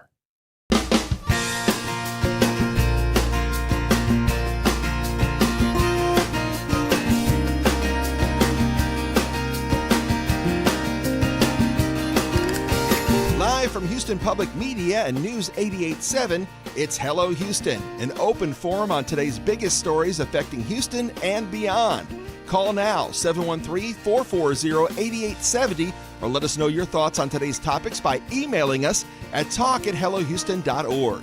And now, Hello Houston with Ernie Manous, Celeste Diaz-Sherman, and Frank Billingsley. I can't talk because my mouth is full of Skittles. I walked back into the studio and I said, "Oh, Ernie, what are you eating?" And he's like, "Candy." He looks at me and he goes, "What are you eating?" And I said, "Carrots." I know. That tells you our whole relationship right there. I had actually, and I didn't just have candy. I had M&Ms, peanut M&Ms, so it's some health food, right, followed by Twizzlers, and now I'm on Skittles. And that was all in just the break we took right here at the top of the hour. I feel like I've been a mom for 9 years, and it's taken me 9 years to finally realize we don't need the Halloween candy in my house until we are like the week of Halloween. Because if not, I will just eat candy all month. My little scary mask is up. I was Michael Myers But this earlier. is the thing, is Ernie puts the mask on, and he completely gets in character. It's not Ernie in that mask. We have There's talked about it before. I think Halloween, a big chunk of Halloween is, and I know times have changed and people are different today, but when we were kids, the opportunity to have a little scare, a little chill was fun. You know, you want that. So I still think on Halloween there should be a degree of a little spookiness to it. I'm fine with all the fun and colorful and playful costumes, Sure. but I think every so you got to just like rattle Have that a little cage spook. just a little bit. As long as you don't do it to me. I mean, as long as I'm the one rattling your cage, I'm fine. Yeah. So tell us, what are some of your favorite Halloween costumes? What are you dressing up like this year? We haven't gotten much on that, so I know, give I'm us a call. surprised. Give us a call, 713-440-8870. We already talked about the William Shatner mask, and that was the Michael Myers mask. And we heard recent scary time for me was back when we had our Texas freeze a few years back. This was Alex Garza wrote us. No electricity, and Westheimer was absolutely quiet at night. Made that time very eerie. Only light at night was the moon. Spooky. So I grew up, I've said this multiple times, I graduated from the University of Texas, Brownsville, right on the border in South Texas. And the University of Texas, it's now Rio Grande Valley, so UTRGV, is known. It is reportedly one of the most haunted university campuses in the state of Texas because it's located near the historic Fort Brown. And the campus, it's said, and we would hear about this all the time, it's haunted by cavalrymen and women dressed in the Victorian era. And it's creepy as heck. Do you believe? I do. You do? I do. See, I'm a skeptic. You are. Yeah, I don't really believe it at all. Maybe that's why you don't mind the spook. See, I don't like the spooky because it freaks me out. Like, I'm like, okay, Halloween's going to go away. It's me, and I put the mask on and come in your office, and you're already creeped out again. Well, because you just stand there and stare at me, and I'm like, Ernie, get out, and you don't. Like a regular day. That is true. That is true. Yes. It's my favorite time of the year. It's fun to scare people. It's fun to get free candy. It's going to be, I'm going someplace very scary tonight, as I mentioned earlier. I'm going to Celeste's house. But I said, oh, I can't wait. I want to see the kids. I want to see what they're dressed in. And they were like, that's kind of creepy. And I'm like, no, it's not. Oh, no. There's fun. Something so special seeing children dress up and have fun and giggle and be outside and run from house to house and hear parents say, now say thank you, that kind of thing. Dark One Joy, I love this one. Let's see here. Toxic Talk Good Music says I'm going to be Danny Zuko of Grease this year. Oh, that's a fun one. That's a fun one. Big black hair curl there. What's Dark One saying? One Halloween memory for me is scaring a poor 3-year-old girl when I answered the door to hand out candy. I quit dressing spooky after that and still feel bad to this day. Oh, yeah. But you know what? I bet that little girl recovered. And I bet she still tells that story to people. I'm constantly telling my don't freak them out. Don't freak out my kids. Then they're going to want to sleep with me every night. Alex Garza says she has a hot take here. Not all ghosts are small Victorian children. We must normalize early 2000s ghosts in Juicy Couture and A&F sweatpants. That wouldn't quite be the same Millennial thing. ghosts. Right. They have to come out in that whole Victorian garb to be really scary. That is funny. All right. Well, the world continues on, even if I think everything is about Halloween. And we have more headlines. Celeste, start us off. Do we have headlines? President Donald Trump is calling on the Senate to scrap the filibuster so that the Republican majority can bypass Democrats and reopen the federal government. The choice is clear. Initiate the nuclear option. Get rid of the filibuster. Trump posted Thursday night on his social media site, Truth Social. The filibuster is a long-standing tactic in the Senate to delay or block votes on legislation by keeping the debate running. It requires 60 votes in a full Senate to overcome a filibuster, giving Democrats a check on the 53-seat Republican majority that led to the start of the October 1st shutdown when the new fiscal year began. President Trump's call to terminate the filibuster could alter the ways the Senate and congressional deal-making operate, with the president saying in his post that he gave a great deal of thought to the choice. From coast to coast, fallout from the dysfunction of a shuttered federal government is hitting home. SNAP food aid is scheduled to shut off. Flights are being delayed with holiday travel around the corner. Workers are going without paychecks.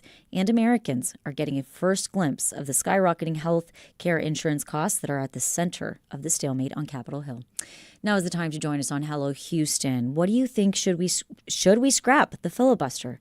Give us a call or send us a text, 713-440-8870. So when I saw this story, my very first question was, what exactly is Trump asking for? Is he asking for us to suspend the filibuster so that the government can get reopened, which actually Representative Al Green was talking about on the show, that the Congress had the power, Yes. the Senate has the power to say, okay, we're not doing a 60 vote, we're going to do a simple majority, and then they could get it open. But for some reason, they weren't pushing for that to happen.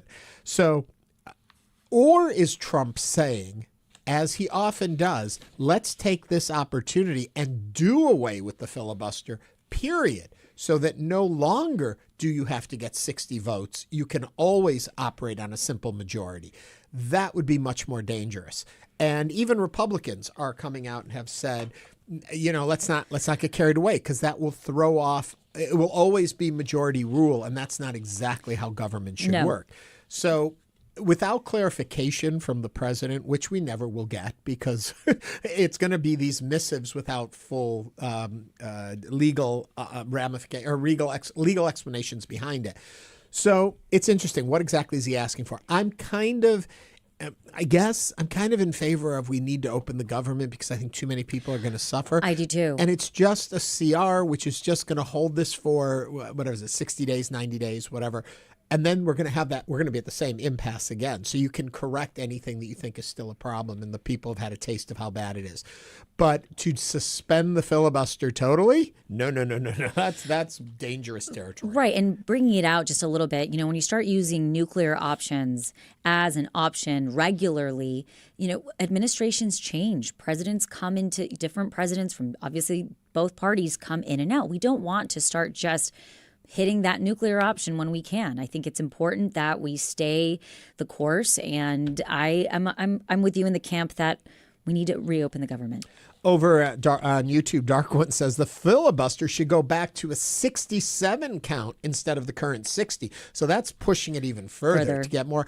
I think there is something to be said for having a bipartisan legislation in this country. And I think more than ever now we need to start doing it again. Unfortunately, this is the worst environment in which to push that for from the conservative point of view, because they've got power and they want to keep it there. Where the liberal point of view, they would like to see some bipartisanship going on. And we've always functioned with some degree of bipartisanship. Yeah. And I would almost push a little bit in that I do think that both on the conservative and the liberal, there are people that want bipartisanship regardless. Yeah. On both sides. Yeah, they are. But it's interesting where we're at with this. So what do you think? Do you think we should, at this point, considering what's going on and the government shutdown and what it seems like no opportunity to get through this, should they suspend the filibuster? Should they do that? Should they take this, what we're calling the nuclear option? 713-440-8870. I apologize. And I do think that Republicans, in regard, when we're just looking at their messaging is very clear. We will not negotiate until, Senate Democrats come to the table and open the government. And I don't think that whether it's right or wrong, it doesn't sound that unreasonable to me, Ernie. Well, it does also seem as though I have seen a headline, and please correct me if I'm wrong on this, that the president now has indicated he would be willing to meet with both sides. Before he was saying he would not meet until the government opened, but now he seems to be, at least has said it. Whether that is policy now and he will do that or not, I don't know. But also, they've got to be in Washington. Everyone's got to go back. You got to call in session and figure this out. And every year the holidays come around and we understand, we see the need within our communities. And so to be in this moment where our government is shut down, people are really feeling the pinch, and we're not even fully in the holidays. I'm concerned. Yeah. I'm concerned. I mentioned this the other day on the show, and it is totally Washington rumor. But the Washington rumor is that this will go on until right before Thanksgiving, and then they will resolve something will happen so that the holidays move forward, but that the point has been made. So we'll see. The Senate already was sent home for the weekend, so this happened yesterday. So it wasn't like there was no chance it was going to happen. They were going to fix it anyway. I feel like somebody needs to say, their moms need to give them a call. Get to work. What are you doing going home? My heart there are goes people that out don't work. Starting this weekend, SNAP benefits. They will not be recharging those cards, as I understand. So we will have hit that spot, and we've talked with the food bank, and we know that it's fun in some ways to talk about government and a purely gamesmanship. But then when you step back and realize these policies affect people's lives, their food, their shelter, their homes, their pay. And this isn't just horrible. Affecting one party's people's life that vote. It is affecting people across the board. And we need to get back and we need to open up our government. We have a call from Kenny from the Galleria regarding the filibuster headline. Kenny, welcome to Hello Houston. What is your comment or question? I just wanted to talk about how, if you recall, Obama shut down the government in order to get Obamacare passed. Mm-hmm. And here we are again. I think the Republicans promised then that it would not lower health care costs. So it hasn't. Even the patchwork COVID money is not enough to make the premiums lower. It's not helped the situation at all. In fact, it's exacerbated it. And now the Dems are shutting down the government again for Obamacare. So I would just like to hang up and listen to your opinion on just, has it helped? Has Obamacare helped or hurt the situation? And thank you. I appreciate your program. Yeah. Thank you. Kenny, thank you for your call. Thank you.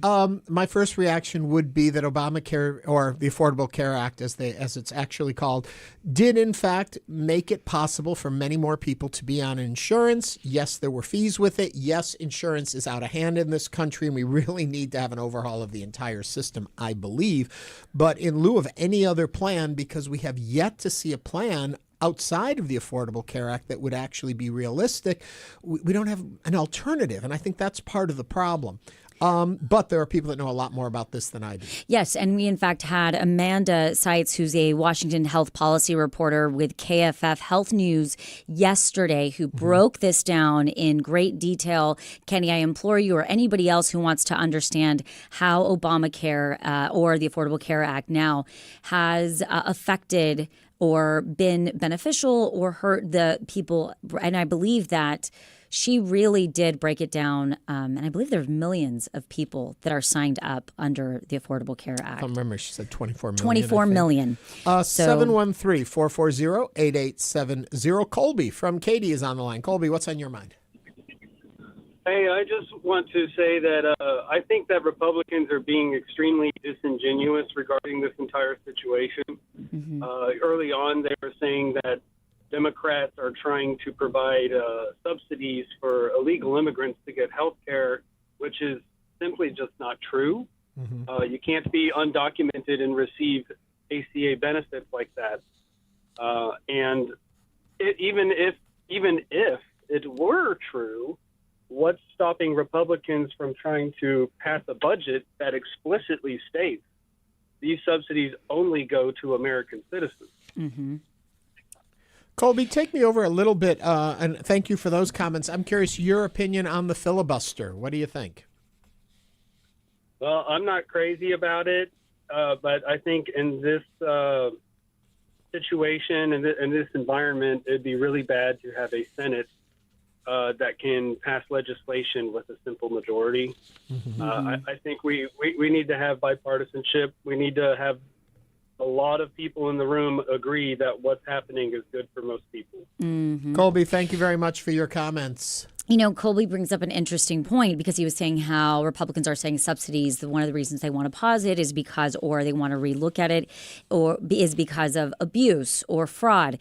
The same thing they're saying about SNAP benefits. We had the president CEO of the Houston Food Bank, and we talked about abuse within the organization. And he said specifically about SNAP, which is a supplemental nutritional assistance program, it's less than 2%. I mean, you have to have paperwork that shows proof that you are in need to receive these benefits.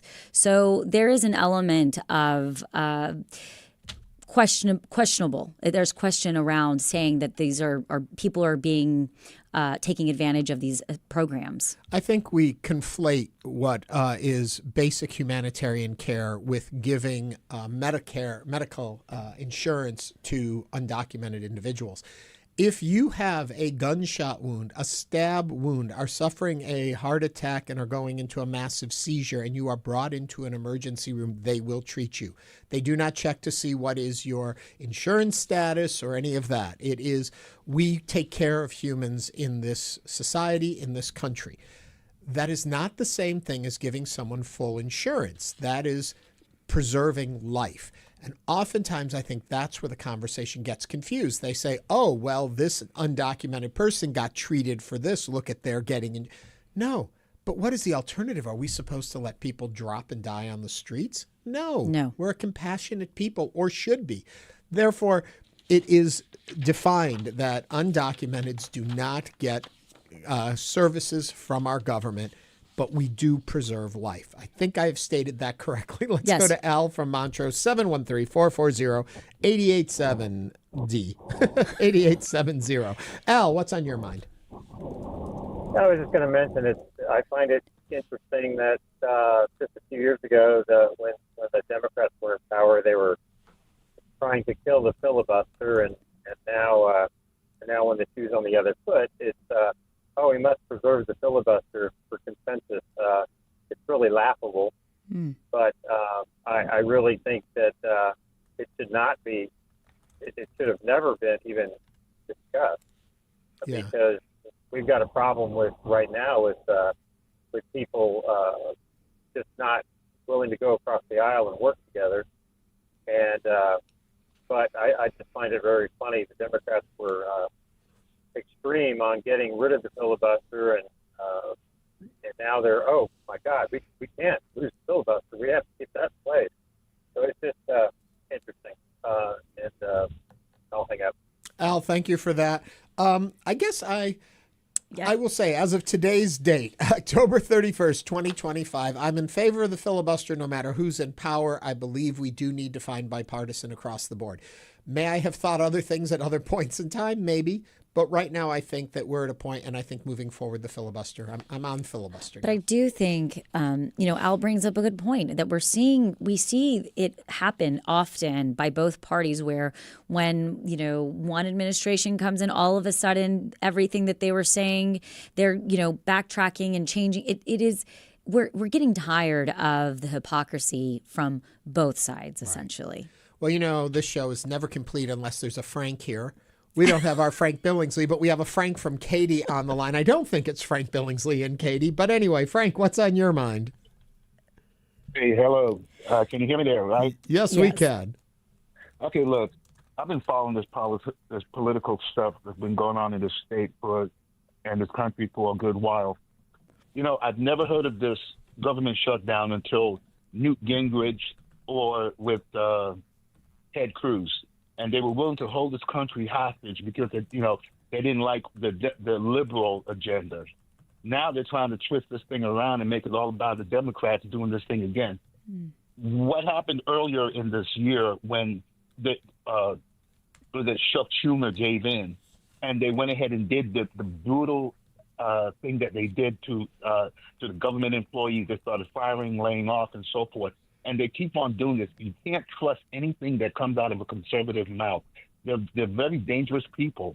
And, this government shutdown is affecting my family personally. I know this. And, the thing is, but at what point do we keep on giving to them because they want to continue to force their religion, force their way? Who wants to be a conservative?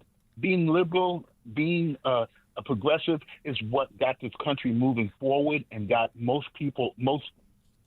different class of people an equal opportunity to live and enjoy life in this country. Yeah, Frank, thank you for those thoughts. I'm just curious, you say your family's been affected by this shutdown. Can you tell us how they've been impacted? Okay, I got a son that's a stepson, that's air traffic controller. That's one. I got my son. He is a research engineer for the Defense Department, okay? And so since he was a non-essential employee, he has to sit at home, okay? But the one that's the air traffic controller, they're forced to work even overtime without the pay. Yeah. Frank, thank you for sharing that with us. I asked that question just so folks can hear and understand how a government shutdown really does affect people's lives and their individual behaviors. Thank you so much for calling in, Frank. Yeah, thank you, Frank, for sharing. And we also received an email earlier regarding the headline that we were discussing about Ben Taub, the Ben Taub Hospital. And Cynthia wrote, she said, "Hi, I was out of the office to grab lunch and heard the discussion on this. Years ago, my daughter had a near-fatal car crash. The jaws of life got her out of the car, and because of the paramedics, they didn't know if she had insurance. She did, but they didn't know, and they took her to Ben Taub. there couldn't have been a better decision. I think that was the best place she could have been taken.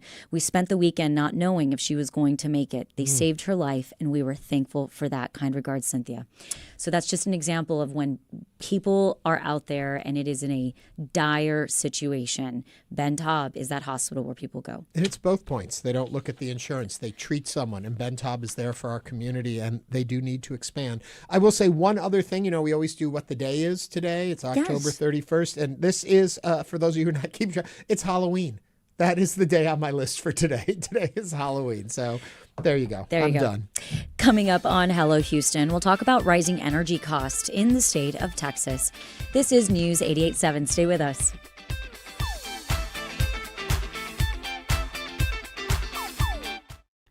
Hello, I'm Bob Maniger from the Ed and Jean Matthews Foundation. PBS has been a part of our family for generations, and we are proud supporters of Houston Public Media. From PBS Kids programming that supports children and their parents to PBS NewsHour that we rely on to learn about what's going on in our world. Your support keeps PBS available for our community across Greater Houston. Give now at houstonpublicmedia.org/donate. Houston Public Media, in partnership with Texas Southern University, brings to you The Vibe, R&B, hip-hop, and neo-soul, music that resonates with all ages. The Vibe on 88.7 HD3 and on the Houston Public Media app. On the next Science Friday, big news in the food allergy world. Peanut allergies in kids are finally on the decline. This gives us a little bit of hope that we are making a dent in food allergy. Learn why on Science Friday from WNYC Studios. Tune in today at 1 on News 88.7. This week in This American Life. As of this year, refugees are basically not allowed into the United States, except for one lucky group. Oh, yeah. No, we're all coming over. No, we'll see you soon. Wow. On our way, around the corner. Winners, and how they made themselves winners. We get to know them. That's this week.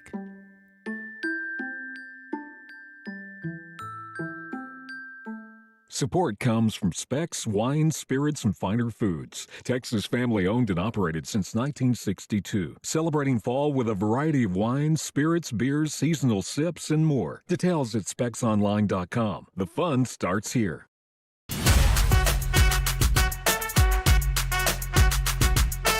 Now back to Hello Houston. To comment on any of today's topics, call or text 713-440-8870 or email us at talk@hellohouston.org. Now here's Ernie Manous and Celeste Diaz-Sherman.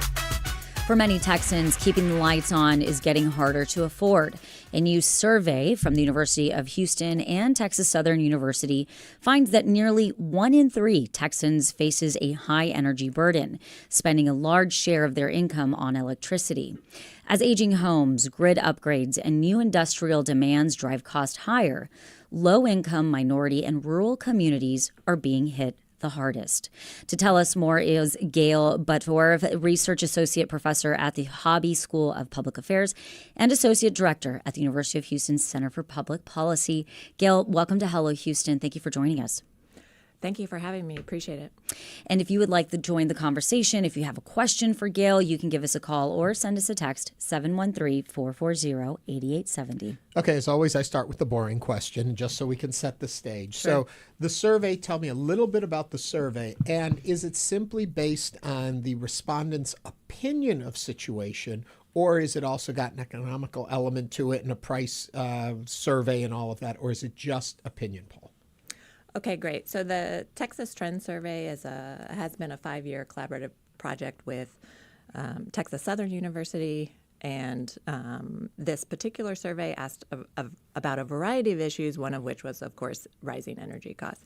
And I think you were asking specifically about the energy questions. I guess the survey in general, is it just people's response to questions about it, or is it also with numbers and the economics and the profits and all of that stuff incorporated into it, or is just people's sole opinion of how they react to the questions? It is a public opinion poll. Okay. Normally, when we do the reports, we also incorporate some of that administrative data into contextualizing the survey responses. Okay. I always like to lay the groundwork on it so people understand what we're talking about. So, Gail, when you were looking at this survey, was there anything that immediately you found jumped out at you all?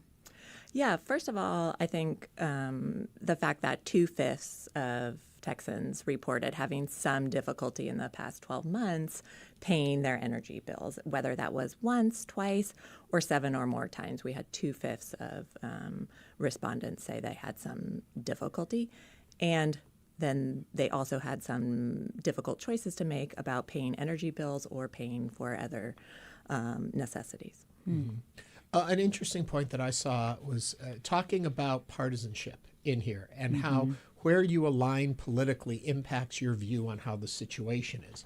But I'm curious, when people are having trouble meeting energy payments and the costs of energy, does that shift their opinion on it? Does that push them away from partisanship to what's happening in their pocketbook? Or do you still see that divide happen? Well, I think generally we've seen in this survey and in previous surveys that the Center for Public Policy has done, that partisanship does shape a lot of views about climate change mitigation, solutions to extreme weather events, and sort of helping Texans prepare and remain resilient after extreme weather events. But I think one thing that comes out of this survey is that the cost of living issue in Harris County, in Texas, is not a partisan one. So we saw in this survey that similar numbers of Democrats, similar number of Republicans and independents, and those not identifying with any particular political party, were about 1/3 of all of them reported having energy burdens above of 7% or more. Wow. Last political question in that part of it is, do you see a difference between urban and rural in how people align politically and how they perceive the situation? Sure. I mean, we see the partisan divide across urban and rural areas in Texas and in the United States more generally, so that is not something that's surprising. I think where we did see a partisan difference is in the perceptions of how clean energy could help the situation. That was where we saw a big partisan divide. But the issue of energy burdens is affecting Democrat, Republicans, independents alike. But let's take the politics out of it and let's just look at rising energy cost and the difference that you think rising energy costs is going to affect everybody across the board the same way. But that's not necessarily what y'all found in your research. There seems to be cost effect differently from low income and rural communities compared to urban areas. What are the differences and what did y'all find? So we found that Texas counties in large urban centers like the greater Houston area, Dallas, Austin, San Antonio, showed moderate or low energy burdens, whereas more rural counties, especially in the west and south of Texas, were showing high energy burdens. And this is likely because of higher incomes on average in urban areas, might also reflect issues of or sort of the stock of housing and housing energy efficiency among the housing stock compared with rural counties. But of course, it's important to emphasize that within counties, you're going to see a lot of variation. So within Harris County, you can see variation of the energy burden across census tracts, for example, right? And in lower income areas, by definition, are going to have higher energy burdens because of the income is the denominator here. To go back to a little of what Celeste said, too, the thing that maybe caught your attention and it was your aha moment, I would think a lot of this isn't surprising as much as we've all seen from our bills, that there are problems with this and that people are concerned with it. And it seems to be leading a lot of how we're making decisions moving forward. Was there something that you thought, why aren't people picking up on this? We thought they would be more bothered by this from the data and the statistics, but they seem to be okay. Anything like that stand out? And then to follow that question of how do you want the outside world to take the results from this survey?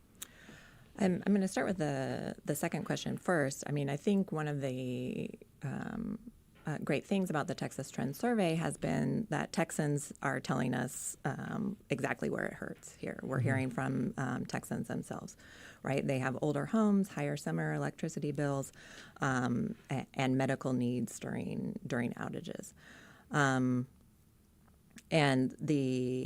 So I think that's an important point. I also think it's important to think about how we might help alleviate these energy burdens, because as the report notes, we're expecting energy costs to increase even further, right in Texas and around the United States, in part driven by the growth of data centers. So we're going to expect this to become a bigger issue in the future. Yeah. Let me ask another question here about the frustration that people feel toward this change and the high cost of energy. Where are they pointing that frustration toward? Do we know? Is it more toward government and policies, or are they pointing it more towards energy companies and administration? What do we know in that area?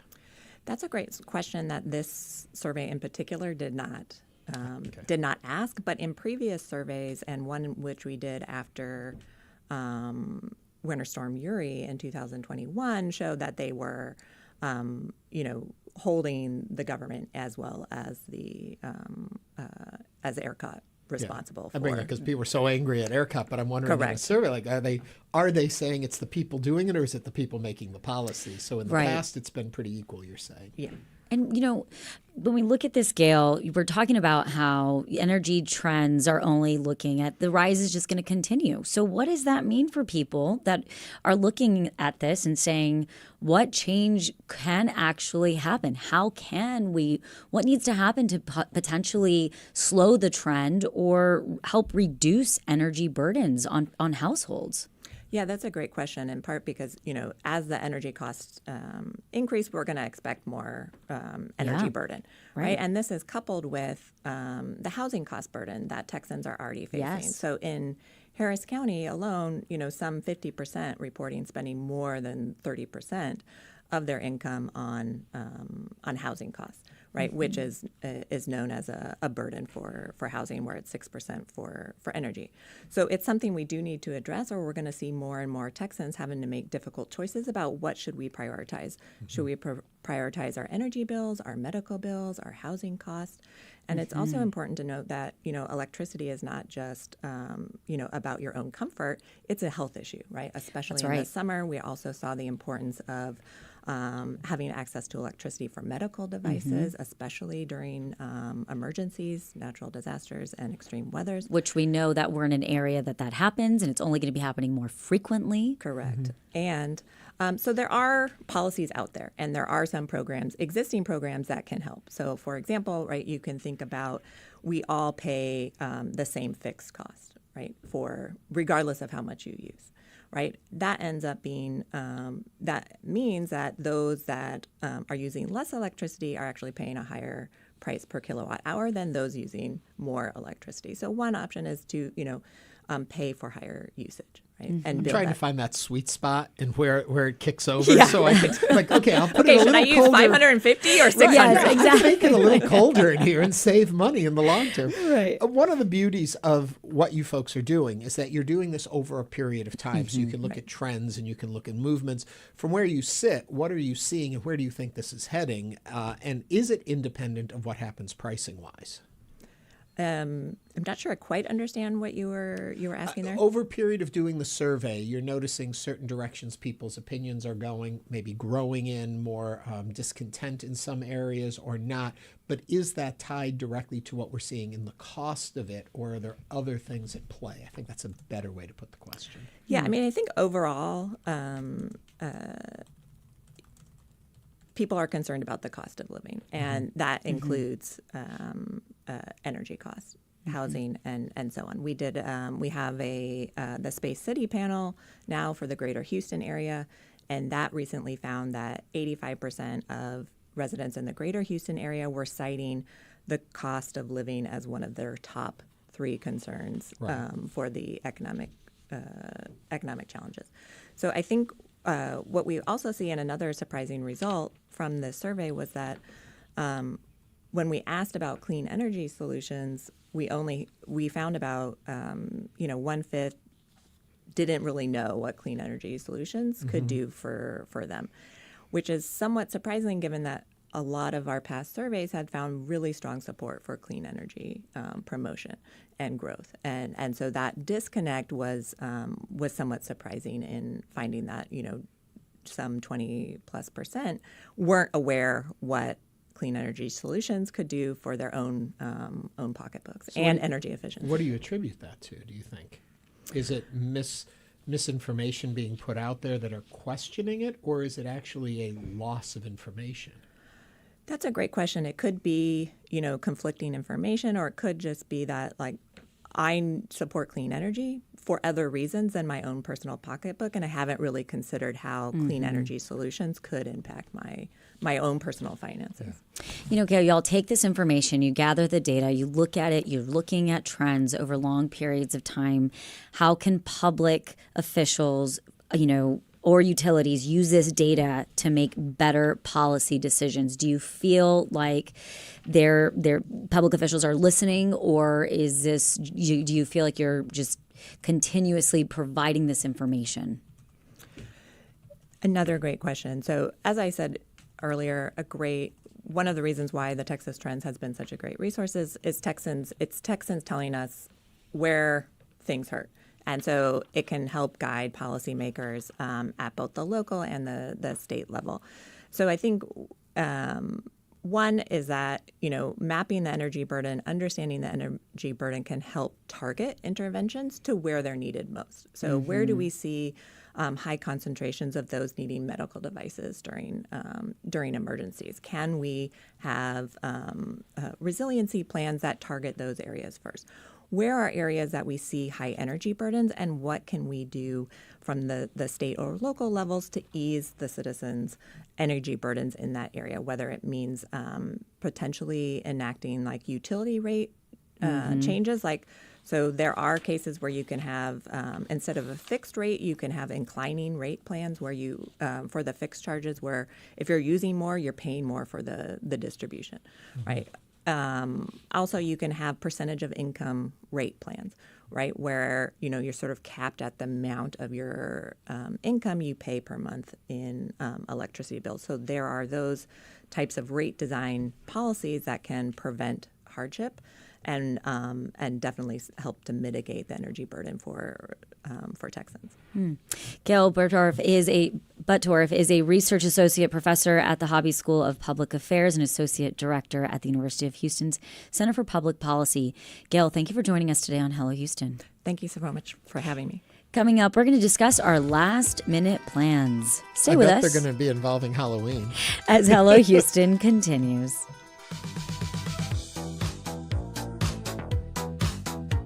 Hi, I'm Michael Schaefer. My partner Ellen and I have been proud supporters of public radio and TV for decades. We really would be lost without our daily fix of unbiased national and local news, cultural programming, and great entertainment.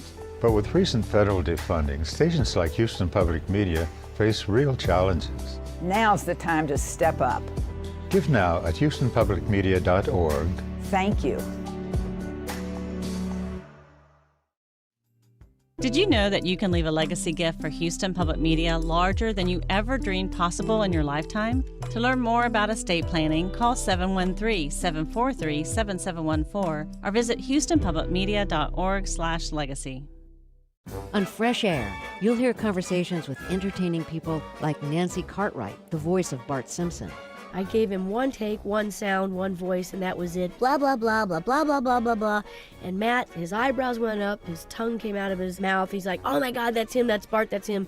You got the part. The most interesting people in show business tell their stories on Fresh Air.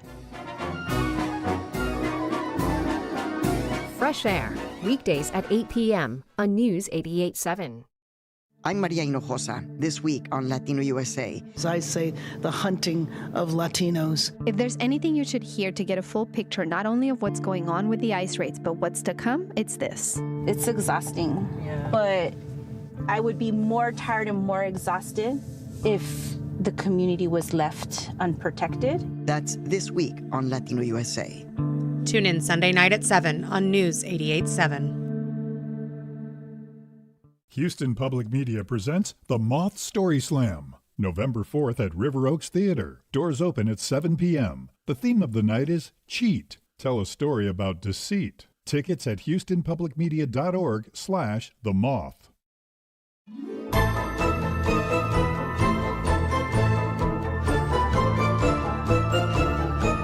And now back to Hello Houston on this Halloween. If you want to call or text 713-440-8870. And now it's time for last minute plans on this Halloween. And here's your horrific host, and I mean horrific, Ernie the Monster Manus and Celeste Diaz Sherman. All right, we weren't expecting We were that. not expecting that. And lots of tricks, not so many treats around here. They But love giving us this has tricks. been a fun Halloween. We hope you guys are having a wonderful day. Thanks for joining us on Halloween. It's just getting started. Okay, so far for me, I've been up a lot earlier, I have a feeling, than you have. Well, everyone has. So I was asleep the first 20 minutes of the show. Hadn't even woken up yet.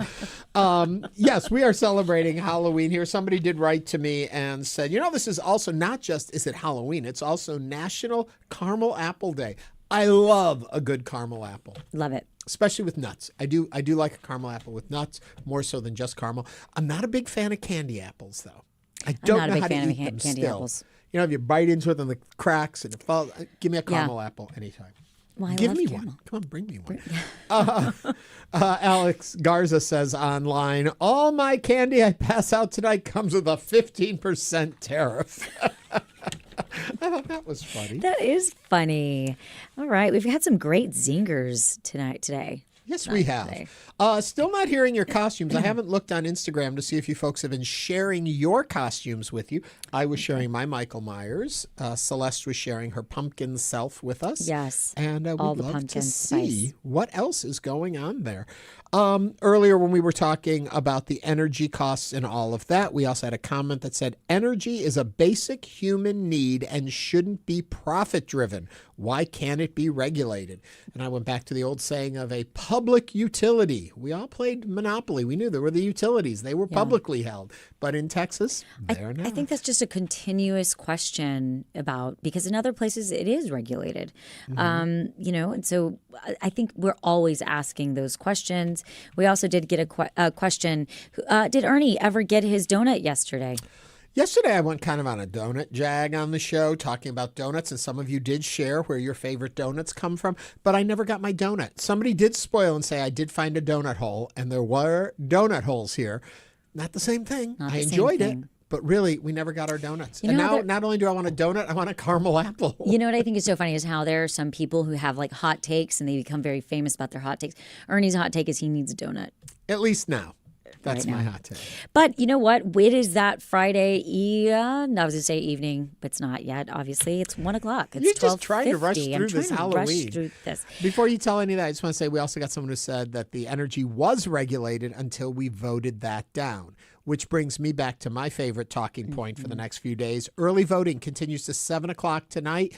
Get out there and vote. But if you've got your face all painted up and they can't see you, they need to be able to recognize you with your ID. So keep that in mind. You can ride Metro free to and from the polling places, open till 7 p.m. tonight. If you miss it tonight, don't worry. Election day is Tuesday, November 4th. Polls are open from 7 a.m. to 7 p.m.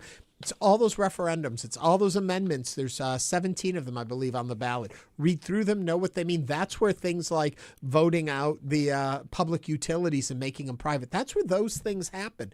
And a lot of people never vote on those. So make sure you read them, know what they are, vote your conscience or your pocketbook or your wallet, but vote. Okay, I'm done. Yes, and so it is also the end of the week. It's officially any weekend plans, Ernie? I'm going to Celeste Diaz, Diaz, what was it? Vermin's house tonight. How lucky are you? I'm very lucky to see the kids in the costumes because she has a neighborhood where we haven't frightened them off yet. Not yet. But you know what? We've got you covered for your weekend plans. If you have not gone to vote yet, you can go vote. That should be a part of your weekend plans. Well, it's today. Today's the last day. I am doing the Interfaith Friday. Ministry Gala tomorrow night. Nice. I'm going to the Monarch School Gala tomorrow night. Look at us out and about. I'm going to have to put on real clothes. I can't wear my Michael Myers outfit tomorrow night, that's for sure. But there's a lot of other stuff going on around town. Share with us what you're doing. Give us a call, 713-440-8870. Yes, Elder Street Art Market tomorrow, Ecclesia downtown, is going to be happening. It's a little bit of everything art. They're going to have lots of vendors. You can buy candles, lots of handmade, beautiful textiles. There's also an area, I believe, for kids and bouncies, so you can check out that. And if you're in the mood for Halloween at the Boo-Zeum Children's Museum, Houston has a lot of family-friendly Halloween fun in store tonight, including a K-pop demon hunter meet and greet, a Beetlejuice DJ, arts and craft, and much more from 9 a.m. So it's already happening to 8 p.m. Plus, if you show up in costume, you can get some $2 off your admission. Yeah, so. You mentioned the K-pop Demon Hunter meet and greet. I do believe that's one of the #1 costumes this year. Oh, I totally believe that. Yeah, that's very 100%. popular. What else could you do, Celeste? The Rocky Horror Picture Show at River Oaks. Let's do the Time Warp again. Theater. You can celebrate the 50th anniversary of the iconic film by seeing a midnight showing at the River Oaks Theater on Halloween night. That's tonight. This showing will include a shadow cast performance by the Royal Mystic Order of Chaos. I know some of them. They do a great job. Yeah, what else do we got going on? Cosmic Hollow Halloween house party at Meow Wolf. Meow Wolf's pretty cool. Yeah, you can celebrate Halloween at the Experimental Art Space, which if you haven't been to Meow Wolf, it is kind of fascinating. And even if you've been once, you probably need to go again because it's just so much going on there. It'll feature live music from Swimwear Department. I'm not sure who they are, but I'm excited for them, as well as DJ Brandon Airlines, Kaleidoscope sideshow performers, and more. This is a 21-plus event, so you have to be 21 years or older to go.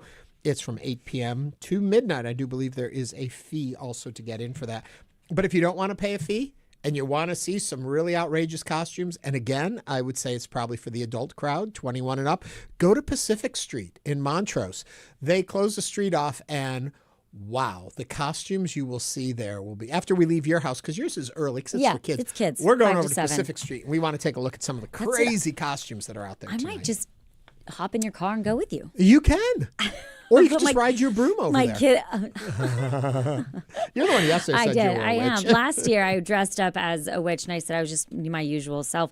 Also, Spirits of the Bayou, a historical Halloween walk along Buffalo Bayou. You can embark on a 90-minute walk through Houston's haunted history along the banks of the bayou. The meeting point will be at Allen's Landing Park. Costumes are highly encouraged. The walk begins at 6 p.m. There's also, and I don't know how this is on our list, Halloween Scream Fest. You can head to the horror-themed amusement park. I don't know what amusement park they're sending us to. I think that used to be the Six Flags thing. I think the ghost of Scream Fest is what we have around this year. Yeah. And then tomorrow is an important holiday, too. Yes. Houston Dia de los Muertos Parade taking place after Halloween. This is the 5th annual Dia de los Muertos Festival and Parade at Sam Houston Park. The parade starts at 7 p.m. The festival will take place from 4 to 11 p.m. And, a lot of people, there's been question around, is Dia de los Muertos like, Mexican Halloween? No, it is absolutely not. It is a absolutely beautiful, sacred time where many Latinos in the culture, Latino culture, celebrate the past of their family members who have passed along. Yeah. You often know, I haven't talked about that much because we're on air during lunchtime, but I tend to be a frequenter of a Champ Burger, not too far from the university here. Yes. And they have a big altar set up for it. and it's got Mexican pastries and photos, and it's grown over the years. And it's a wonderful way to remember relatives, family members, those that are no longer here present with us. Yes. And they do a beautiful job of it. And they're all over town. You can see these memorials. And I don't know, they call it a temple. What do they call it? An altar, which is like an altar. Altar, that's the word I was looking for. Yeah. And also on Sunday, there's more of that celebration at Historic Hollywood Cemetery. Yes, so be sure to check that out. That is Dia de los Muertos with a community altar, live music, folklorico dancers, and more. And that starts at 10 a.m., so 10 to 2. And that's a free event. I like pointing out the free ones completely free. And also on Sunday. What? Houston, Texas versus Denver Broncos. The Houston Texans will take on the Denver Broncos at NRG Stadium. The game starts at noon. Is that a sports thing? That's a sports thing. We'll get away from it. It's Halloween. Happy Halloween, everyone. Thank you for joining us. If you haven't sent us your Halloween pictures, but you want to send them to us, remember, just tag at hellohouston.show. And or you can just hashtag them, Hello Houston. Put them up on Instagram. We want to look at it and see what y'all got. And that brings us to the end of the week for Hello Houston. Again, thank you for watching and joining us. We will be back on Monday with more conversations. In the meantime, you can watch and catch the best of Hello Houston Saturdays at 1 p.m. and Sundays at 11 a.m. here on News 88.7. Have a great weekend. Happy Halloween. Be safe. And we'll see you on Monday, Houston. Thanks for listening to Hello Houston. Join us every Monday through Friday from 11 a.m. to 1 p.m. to talk all things Houston. The Hello Houston production team includes Garrett Bowman, William Menjivar, Jen Altide, Todd Holslander, and Jim Kovacic. For the latest in local news, subscribe to the Hello Houston daily newsletter at houstonpublicmedia.org. Hello Houston is a production of Houston Public Media. The opinions expressed by the guests of this program are solely their own and do not represent the views of management, staff, or underwriters of Houston Public Media. This is News 88.7.